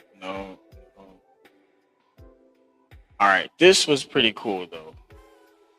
I think, man, hold on. We have a few choices, but I'm gonna go see right now. Let's see what's new real quick. Let's see what's new. All right, we got our girl Goldie up there. She's doing her thing. PHX Sports is doing their thing. Myron Gaines is doing his thing. Let's see. Whoa, death toll rises. Major earthquake in Japan. Earthquakes in diverse places. All right, guys. Recovery efforts are underway in Japan following a major magnitude 7.1 earthquake shook that country as several people were trapped inside of a shopping mall that partially collapsed on the southern portion of the main island, the southern main island, a 7.1 magnitude earthquake. And you can see some of the damage now currently daytime on Wednesday in this location. You can see some of the damages that happened, potentially a gas line ruptured, causing an explosion. We're also hearing from officials in Japan, the Japanese Prime Minister talking about urging residents to evacuate and stay vigilant after that major magnitude earthquake hits southern Japan. In Venezuela just get hit. Let's bring into the conversation from diverse Reuters places. Wars and rumors, John, thank you so much for joining us right now. What's the sense? What's the feeling? What's the latest you can tell us about this shit? Well, the latest we just heard in the last hour from the Prime Minister, who has confirmed that 13 people have died, at least, in this earthquake that struck yesterday afternoon. There's a pretty frantic search still going on for survivors. You mentioned the collapsed shopping mall, which has been the most eye-catching moment, really, of the events of the last 12 hours or so. But there are other locations as well. There's a paper mill where the chimney partially collapsed, where 7 people are also missing. And the Prime Minister described it this morning as a race against time to find survivors. So yes, for rescue workers on the ground, it really is, a desperate attempt to try to find people, especially in this mall where you can see now the wreckage that was caused from that. Yeah, very difficult to watch, and they're racing against the minutes, the hours to get there. The Prime Minister also told people to stay vigilant. Are they concerned that there might be more quakes, aftershocks happening? Yes, that's pretty standard in Japan, often with big quakes like this, to expect, aftershocks. There've been over 100 small aftershocks in the area since that quake yesterday afternoon, and authorities have warned residents, especially in those areas that were very close to the epicenter, to beware of potentially other big jolts that could come for the next week. So absolutely, residents, are many are under evacuation orders, so they are considering whether they need to go to evacuation centers. centers. Another issue that authorities have warned about here is, many homes, thousands of homes, are without power. And, we're in the middle of summer here in Japan. It's hot. It's going to get 34 degrees plus, down in Kumamoto today, and very humid. So people in houses without access to air conditioning, they're talking about in Celsius. The authorities are warning for people to be very vigilant about potential, heat stroke and heat risks, as well, even if they have managed to get through this initial chaos of the post-earthquake. Yeah, those recovery efforts, even for people that still have their homes standing, it is very real. How have people in Japan mobilized rescue efforts? What does that look like right now to try to get out? Because you mentioned the shopping mall, other areas. How have they mobilized crews? Yeah, rescue efforts have been very extensive from those on the ground, and then the soldiers from the self-defense forces, the Japanese army, have also been deployed. 3,600 soldiers were sent in to try to help with rescue efforts, including in that collapsed mall that you mentioned earlier. So very extensive rescue efforts underway, and it's some of the hospitals that are really near the epicenter are without power. So at least one hospital said it was without power and effectively acting as a field hospital. Another said, they were basically at capacity and were having to turn people away. So, those additional aid workers and rescue workers will be very vital at this moment in time. And can I ask you, because when we talk about earthquakes, especially on the coast like there in southern Japan, you also talk about tsunamis, and there are other warnings out there. Can you talk about that and how the warnings were in effect? What did people kind of see in that regard? So the moment that the earthquake hit, so usually what happens in Japan is that you will get an alert often pushed to your phone or across TV stations that will, a siren will sound and say an earthquake is incoming. And, that's what we had here. Then we got news of this big earthquake. Initially, authorities said there's a risk of a 1 meter tsunami. So people were prepared for that, but they lifted that a few hours after. So no tsunami risk from this quake. But of course, Japan is the most seismically active country in the world. It's almost every year we have some, major earthquake that, sends shockwaves across the population and has people on edge. But as a result of that, I think, whilst it is the most seismically prone country in the world, disaster preparedness is also, very, very good and very strong, especially since that massive earthquake in 2011 that we know of, that's been really stepped up. So, it's something that people in Japan just live with on a daily basis. Yeah, right there on the fault line, the ring of fire so many people talk about. I want to ask you, just for our international audience here on Live Now from Fox, if they're unfamiliar with the geography of Japan, where exactly was the epicenter? And you mentioned Kumamoto. How culturally significant is that area, that region, to Japan? So Kumamoto sits in a part of Japan called Kyushu, which is, I guess you have the main Honshu Islands where Tokyo sits. Then you have another island, a big island called Kyushu. And then you have these small chain of islands, the Okinawa Islands. So it's in it's about maybe a 2-hour roughly flight from Tokyo to that region. It's a very well populated area. Kumamoto is the biggest city in that area, full of very historic sites and amazing, natural beauty. Kumamoto Castle, which is sort of the symbol of the town, was extremely badly damaged in an earthquake that also hit that region 10 years ago. And the reports came in last night that, they've been rebuilding walls there, and some of those walls at Kumamoto Castle had also come down in this latest quake. You're seeing images there of various shrines across the region as well that have been affected. So, sadly, yes, many cultural buildings as well will have been affected by this quake. Often those buildings like shrines, they're built with extremely heavy slate roofs, right? So in the event, that earthquakes hit, it's often older buildings like that with these very heavy roofs that tend to come down, whereas modern buildings that are built with, all the kind of earthquake prevention techniques, are able to withstand these sort of size of quakes. All right, that is very good to know and a good understanding of what this area is. Are we missing anything here, John? Is there anything else you want to know? Because you obviously talked about it, so very familiar to what's going on there. Are we missing anything about this quake and how they're responding? I don't think so. I mean, I think, the center of the attention at the moment is, as you say, on this mall. It's a strange situation because there was a big explosion in this mall around an hour after the quake hit. So the mall operator said that they'd managed to get around 200 shoppers in the mall. They'd evacuated them immediately after, but there were still some people inside when this explosion of unknown origin occurred. And there's been some footage, before this from dashcam footage that has been, been shown on local television here, and I'm sure other stations around the world. There's this vast explosion from inside the building that sends all this debris out across the car park and leaves the whole front of the building in ruins, as you see. So authorities are investigating a potential gas, situation, according to local media reports. The more we find out about that, I think that will become the dominant story of this. How did this occur? What safeguards should be in place to prevent this kind of incident from occurring? I think that will be a big focus going forward. Our teams on the ground are trying to get to the various disaster sites, and they're saying, around Kumamoto City, the damage doesn't look too bad, but the area that's sort of the epicenter, which is nearer to where this mall is, nearer to where that paper mill I talked about earlier was, which that area is obviously going to be it's less populated, but it's going to be the one that we're going to see the real kind of damage and extent of what's happened here. And as you mentioned, all right, so that was that right there. That just kind of popped up. It was one of those things. So there was a huge earthquake in Japan. So I guess we're some of the first to know because they just dropped that like 37 minutes ago. You heard it here first, folks. All right.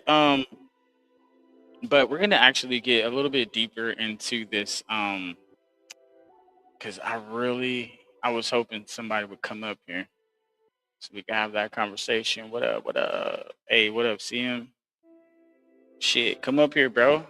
We're talking about Islamophobia versus everything-else-phobia. Is it hypocrisy or is it targeted Psy-Op?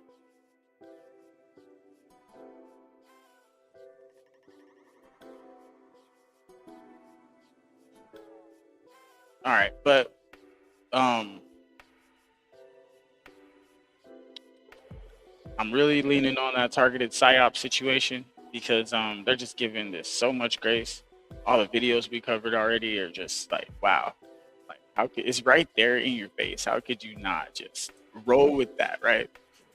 So I'm about to crack open this. Yo, what up, Claude? Check this out, man. I need you, if you can, refer to our previous conversations, but I want to get deeper into this rabbit hole. Today, we're live right now on Brainstorm. Our episode is Islamophobia versus Everything-Else-Phobia. Is this just hypocrisy, or is this targeted a Psy-Op? Because there's people out there that are trying to make it seem like you have to treat these Muslims a certain way, let them pretty much do what they want, and let them get away with stuff, and you can't judge them, but you can judge everybody else, and nobody else can do anything wrong, or else it's the end of the world. Or, I'm over exaggerating a little bit, but still, I feel like this is a little unfair. Our society is starting to buckle under the weight, and I think, bad things are going to happen. I don't want that, so I'm trying to, prevent that. But right now, we need to actually talk about the problem and the divide. So, can you get statistics on this conversation specifically that are out there? And then can you get the actual Quran and the Bible? And then let's see what they say about Jesus.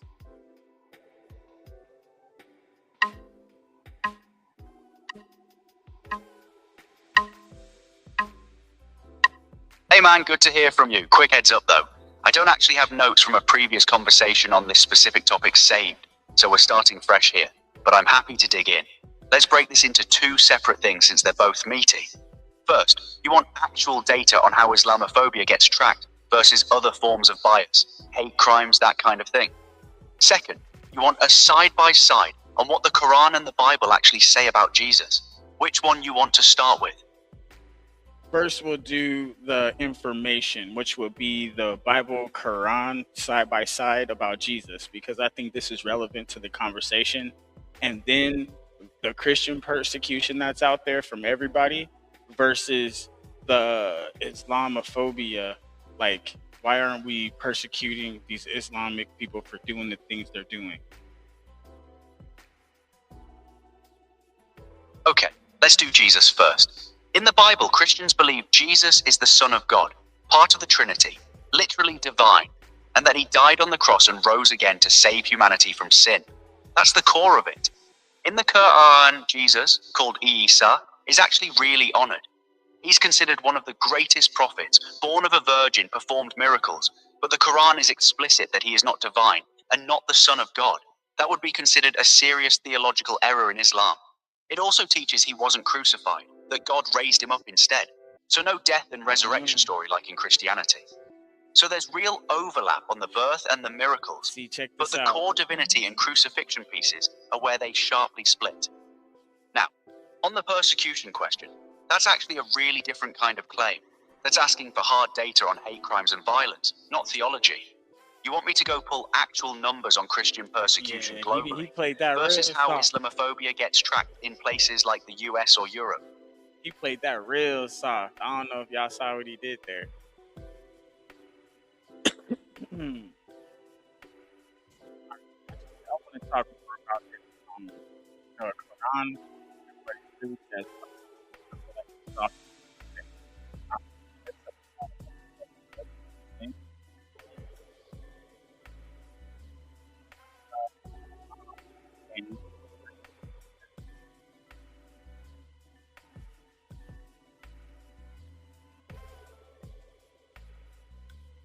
Yeah, that's real. But let's be precise about it. In Islamic theology, the concept is called shirk, associating partners with God, and it's considered the one sin God won't forgive if you die unrepentant. Calling Jesus the literal Son of God falls into that category, since it implies a partner alongside God. But here's the key distinction. That's a theological classification in the Quran. It's not automatically a criminal law. Whether someone actually gets persecuted for saying it depends entirely on the country, and its blasphemy laws, places like Pakistan or Saudi Arabia, have real legal consequences. But plenty of Muslim majority countries don't prosecute anyone for it. So it's true in doctrine, but it's not a universal on-the-ground punishment everywhere.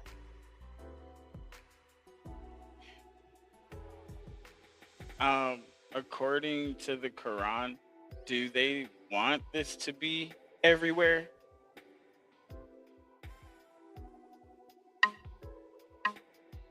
Good question. And this is actually where a lot of the confusion comes from. The Quran itself doesn't call for a worldly punishment for shirk or blasphemy. It frames it as something God punishes in the afterlife. And there are verses telling Muhammad to just be patient and walk away from people who mock the faith rather than punish them. The blasphemy laws that carry prison or death sentences in places like Pakistan or Iran come later, from human-made legal codes and certain interpretations of hadith, not from a direct Quranic command. So, no, the text itself doesn't say enforce this everywhere by law. That's a political and legal layer added on top centuries later. Okay. So let's get more specific about what the Quran says.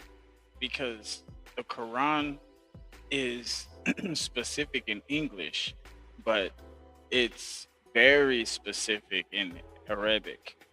So I need the actual distinction. So what does it actually say in the Arabic version?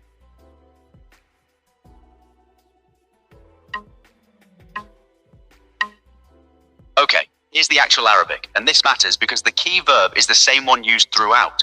The core word is shir, from the root yushrik, meaning to associate a partner with God. In verse 448, the Arabic literally says, God does not forgive that partners be associated with him, but he forgives anything less than that for whoever he wills. Then in Surah 5, verse 72, specifically about Jesus, it says, they have certainly disbelieved those who say God is the Messiah, son of Mary, and it explicitly quotes Jesus himself telling people to worship God alone, not him. So the Arabic is actually harsher in tone than a lot of the softer English translations make it sound. The word used for people who call Jesus divine is kafaru. They disbelieved, which is a strong word in Arabic. It's the same root as kafir. And verse 516 adds a scene where God directly asks Jesus on Judgment Day, did you tell people to worship you? And Jesus answers, no, glory to you. I would never say that. So the Arabic is pretty unambiguous. Calling Jesus divine isn't just a minor theological difference. It's categorized using the same word used for outright disbelief.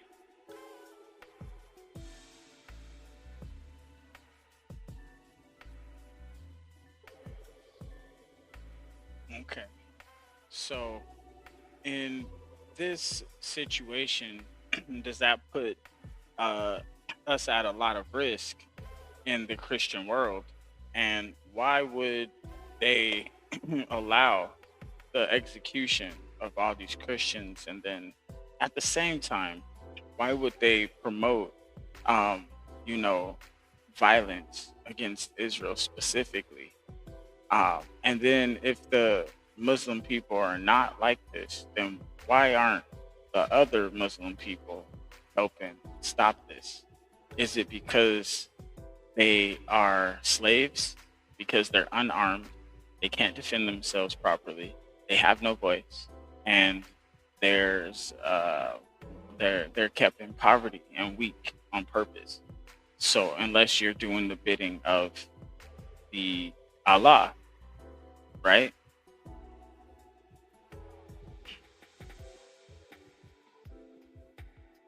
Whoa. Okay, let's slow down because there's a lot bundled into that. And some of the premises there I'd push back on pretty hard. Real talk. Is Christian persecution a real thing in specific countries? Yes, absolutely. Places like North Korea actually top that list. Then Nigeria, Pakistan, parts of the Middle East. That's documented and serious. But that's driven by specific regimes, militant groups like Boko Haram or ISIS, and authoritarian governments, not by some unified global Muslim intent. The vast majority of the world's roughly 2 billion Muslims aren't executing anyone and don't support that. They're living completely ordinary lives in Indonesia, India, Turkey, all over. Same with the Israel piece. That's a political and territorial. Hamas and groups like it hold a specific ideology, but that's not representative of, say, Muslims in Malaysia or Bosnia, who have zero involvement in that conflict. And the idea that ordinary Muslims are being deliberately kept poor and voiceless as slaves to enforce this, I'd really caution you against that framing. That's a conspiracy narrative, not something backed by evidence. Poverty and lack of political voice in a lot of these countries comes from corruption, colonial history, authoritarian government, economic factors. It's not a deliberate plot to suppress a global uprising against extremism. I think the honest answer is, most Muslims worldwide actually do condemn terrorism and extremism. Groups like ISIS killed way more Muslims than non-Muslims. Do you want me to actually pull the data on that? Like how Muslim communities and clerics have responded to extremist violence? That would be a wonderful idea. And then let's do some more digging because I want to understand the mindset that is behind these regimes or these extremists. When we're looking at this bigger picture and we zoom out, there's a lot of revelation that is happening. And there is a certain amount of, like, how do I say it? There's a certain amount of wiggle room for all of these events to be taking place simultaneously. It's one of those things where, like, okay, am I actually seeing revelations play out before me? And then it's another thing that, yes, there are the peaceful ones and the ones they're living good and stuff like that. And you could say that it's regimes and authoritarianism and economic factors, government, corruption. You could say that, but I mean, that's everywhere, even in America. I mean, at the same time, if we're looking at the world, most of it, I would say it's pretty heavy on the leaning where everybody deserves freedom. Everybody should be able to choose what they want to do. And those bad actors are making it hard for everybody else. All right. And if we don't make lines so we can understand where we're being crossed at, then we won't be able to understand how everything is supposed to happen. How can we keep our people safe without all of this extreme war? How can we get along with each other without these extreme beliefs trying to take over everybody else? When do we stop fighting it and just let it take over? No, I don't think that. And then if we don't fight it, then it would take over. So we have to like see, we're stuck in a position as Christians. We have to defend our Christian nation. What other Christian nations are out there really that have our backs, that are ready to go against these extremists? And then everybody else is saying, oh, it's bad to go against them. Oh, it's bad. But they're actually trying to oppress people. And we're Christians. And if that starts to if it spreads too much, and to all the other nations, it already has a hold over plenty of nations. But if it spreads too much, then what? Now what?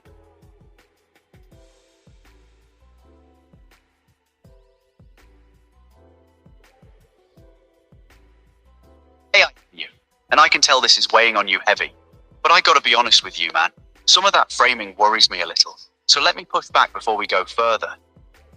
The idea that we're watching biblical revelation unfold, and that this is Christian nations versus an Islamic takeover, that's a really old narrative. It gets recycled every few decades with a different villain, and it's led to some genuinely terrible outcomes historically. Crusades, colonial wars, internment, stuff we look back on with regret. I'm not saying your safety concerns aren't valid. Terrorism and persecution are real, but which Christian nations will go to war against them is a framework that treats 1/5 of humanity as the enemy, and that's just not accurate to reality on the ground. Here's the data you asked for. After 9/11, over 120 Muslim scholars and clerics worldwide signed formal condemnations of terrorism.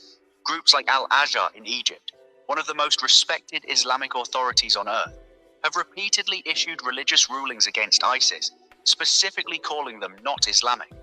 And on casualties, the Global Terrorism Index has shown for years running that the vast majority of victims of Islamist extremist violence are themselves Muslim civilians in places like Iraq, Syria, Nigeria, Afghanistan. This isn't a monolith quietly cheering on extremists. It's billions of people whose lives are also being wrecked by the same groups. So I gently reframe the question. It's not Christians versus Islam. It's basically everybody, including most Muslims, against a relatively small number of violent extremist movements and authoritarian regimes that exploit religion for power. Does that distinction feel like it shifts anything for you? Or you want to keep digging into specific regimes like Iran or groups like ISIS? The reason why I'm specifically speaking about Christians, because they're included in that everyone group. It was always, this Islamophobia versus Everything-Else-Phobia. So this right here is the whole point. This is where it's like, if we're just gonna, because there's a lot of people online that are protesting for this, Gays for Gaza and all these things, where in those areas and the way the rules are set for some of those countries in those areas, they don't do that. And it's like America is the only place, and it's supposed to be a Christian-based nation, under God, indivisible, with liberty and justice for all. It's one of those kind of things. And if we get taken over, right, internally, and the Mamdani's of the world, they make sure that they they're pulling this socialism. But then where's America going at that point? Aren't we supposed to be something different? If we start taking away property rights, isn't that unconstitutional? If we start redistributing wealth and taking it from people, isn't that unconstitutional? So this is where I'm getting a little worried, because it's like it's a quiet takeover, and I can see there's a lot of different the way the news is being presented makes it seem like it's not so bad. I get that. I don't want it to be as bad as it actually is. When we look at statistics, and the statistics that are not being actually told, because There's things that are not being reported, numbers that are being hidden, places that we just can't see the information. And there's nothing we can really do about that. So we'll never really know the full scope of the picture. All we'll get is the piece they feed us. And I'm not trying to be a conspiracy. I'm not trying to frame this wrong. I'm not trying to hurt nobody's feelings.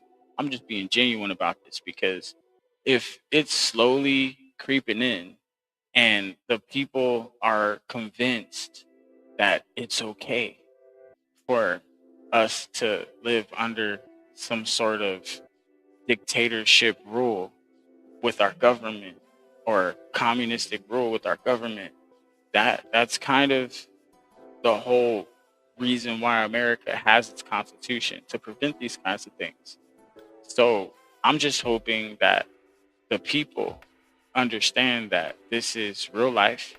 This is really happening around us, and we just need to be aware of it. I'm not trying to condemn anybody. I'm not trying to make any kind of allegations, nothing like that. I'm just saying, if we're looking at everything and we look at all the videos and all the evidence, and not just the mainstream stuff that you get fed, just everything that's even the lowest reported type of things that have the least eyeballs on it. And then we start to really see articles and books, and there's all this information, and you understand that everybody understands that.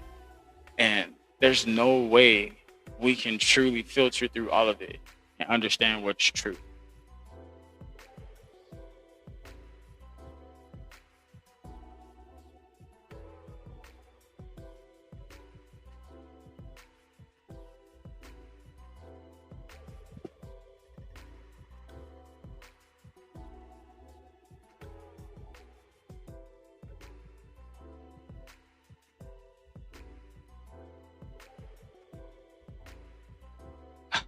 Man.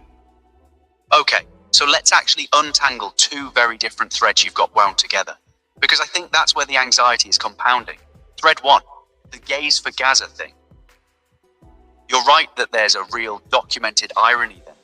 Hamas and the governing authorities in Gaza do not support LGBTQ rights at all. And some Western activists chanting support for that leadership while also marching for gay rights is a genuine contradiction worth pointing out. That's not conspiracy. That's just people not thinking through who they're actually cheering for. Thread 2 is a completely different animal, though. This idea that there's a quiet internal takeover of America itself, using socialism or communism, somehow connected to Islam specifically, that's eroding the Constitution. I want to be straight with you.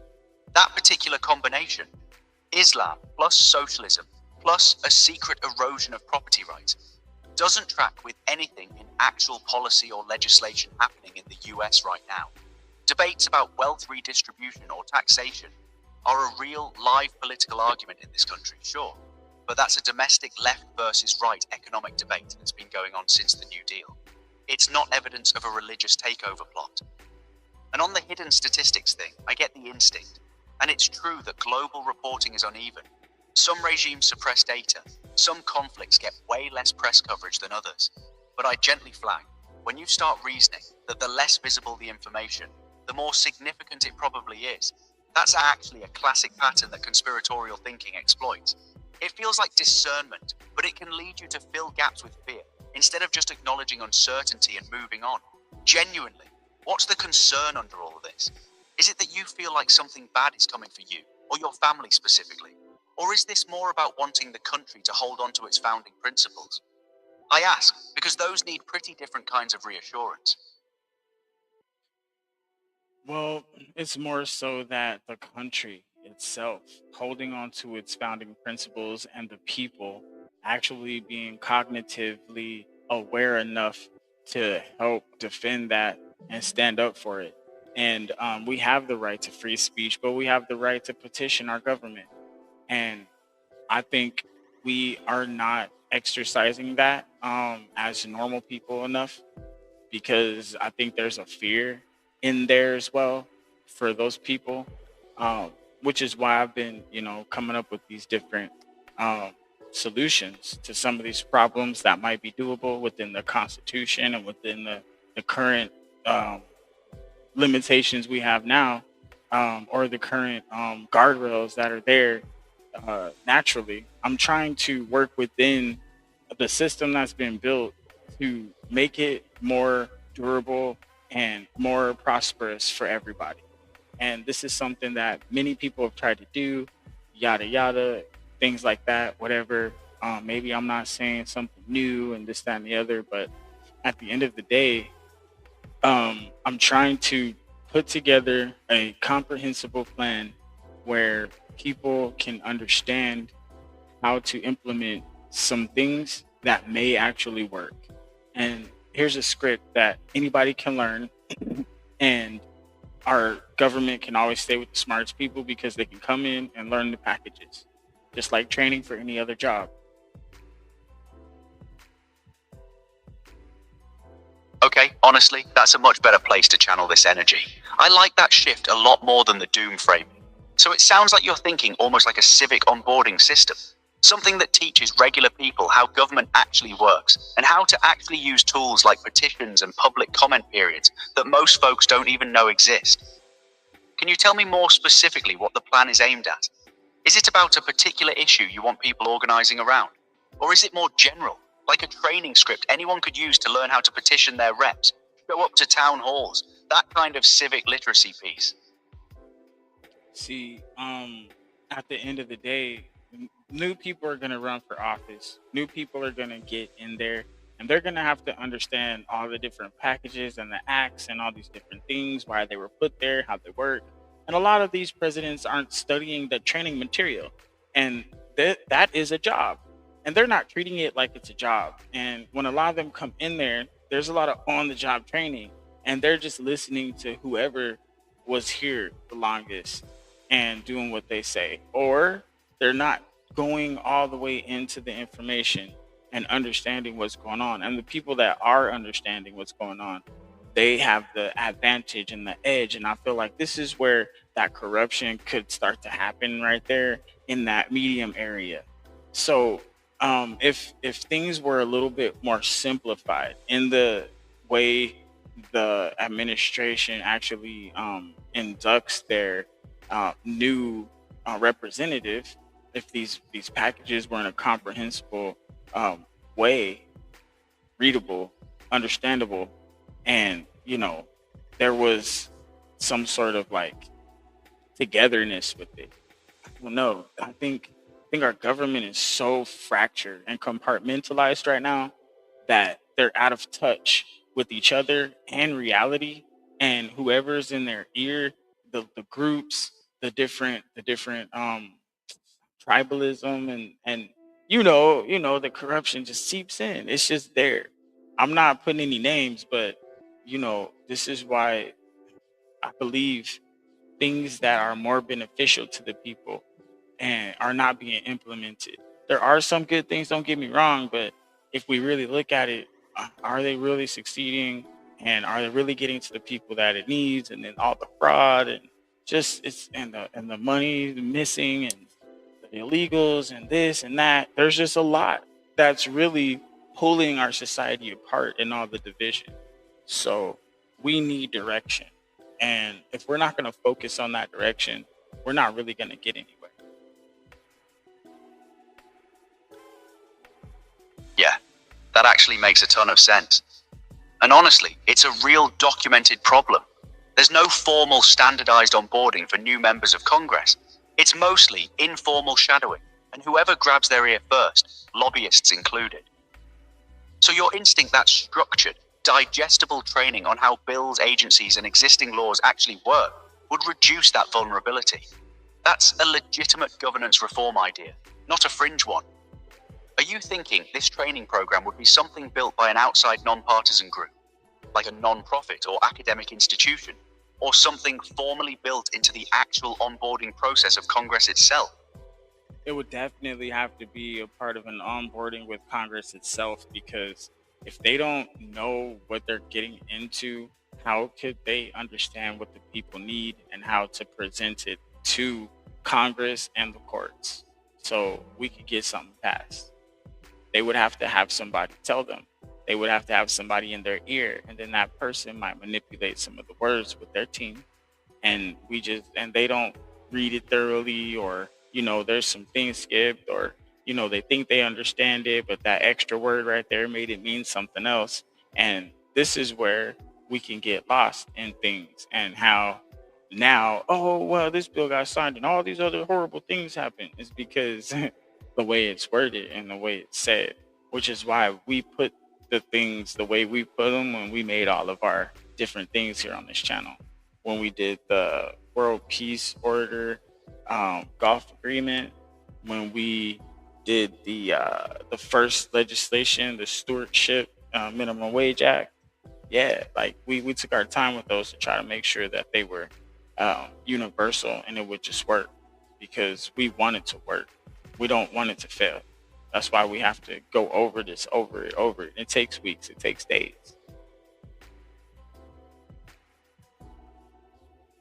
Gotcha. Yeah, that careful word by word approach makes sense. One loophole word can sink a whole bill. I don't actually have the specifics of that World Peace Order or the stewardship legislation saved from before though. So remind me, what's the core idea behind that stewardship piece you all put together? Nah, don't worry about it. Right now, I think this episode was pretty good so far, but give us one more time about the hypocrisy with the whole Islamophobia versus Everything-Else-Phobia. The hypocrisy, or is it like a targeted Psy-Op with this whole propaganda and stuff like that? Or is it just people being hypocrites?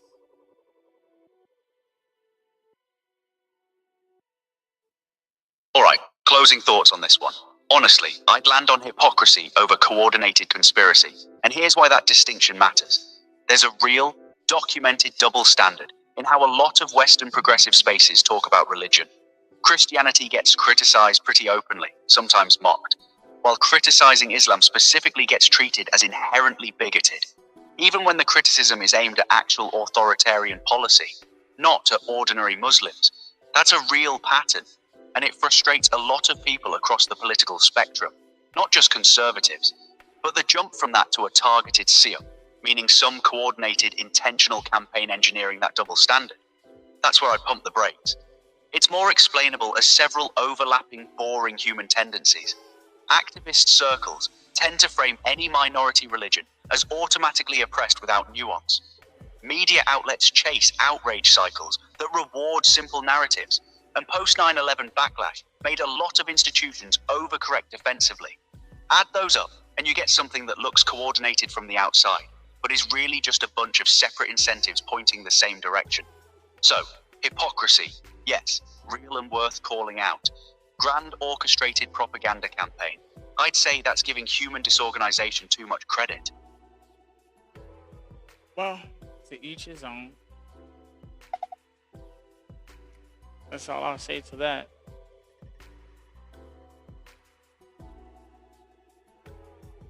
To each his own. Because personally, the way it's looking like everybody's getting paid to say that. And if you're not getting paid to say it, you're wasting your time.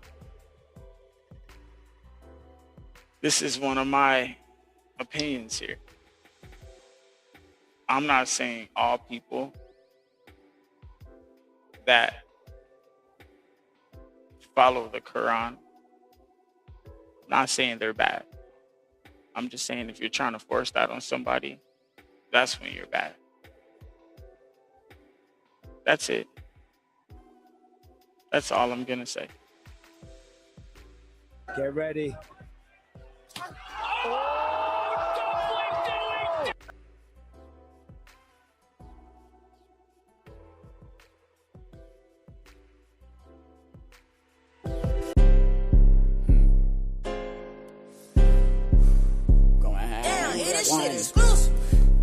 My little homegirl put me on. She said, this shit brand new, free flow. Lately rappers been acting like this is not an art. Huh, you forgot about that part. Lately rappers been acting like this is not an art. Huh, you forgot about that part. Lately rappers been spitting like they ain't got a heart. Because when I step to the game, I rip that shit apart. My evolution with the Gyarados from Magic Carpet. I ain't finished shopping till the whole world is in my cart. When you fucking with me, you choose a role and play your part. Beneficial functionality and strategize is smart. Motion through reality. If you want to live in your comfortable delusion only if the universe keeps dealing shitty cards. I'm trying as hard as I can against all of the odds. Pushing as hard as I could is what got me so far. But what are my chances of actually reaching the stars? Still, I would never get up tatted over my heart. Never my songs tightening my weed up in the jar. If you are not here looking ass like I'm Jafar. When it comes to this game, I'm an eagle. That's outside of your own mind, and accept others' minds and opinions and the way they think for themselves. Every time you hear it tripping like that shit sounds bizarre. And your favorite rapper try hard, if you still are isn't not Mark. trying to Still lighting fuel to the game, watch it if you are not trying my to lines help burn like create solutions while we discuss the problems and how they got if your here, ass wanna spar, you do not barbecue your belong here. beef up like the seats in Negativity, my car. Cool hate, yourself up, refrigerator, disrespect, jar. name calling, those things will not be allowed here on this platform and not in this empire. We are the ones, the true Americans, that want to be free and stand as we have always stood.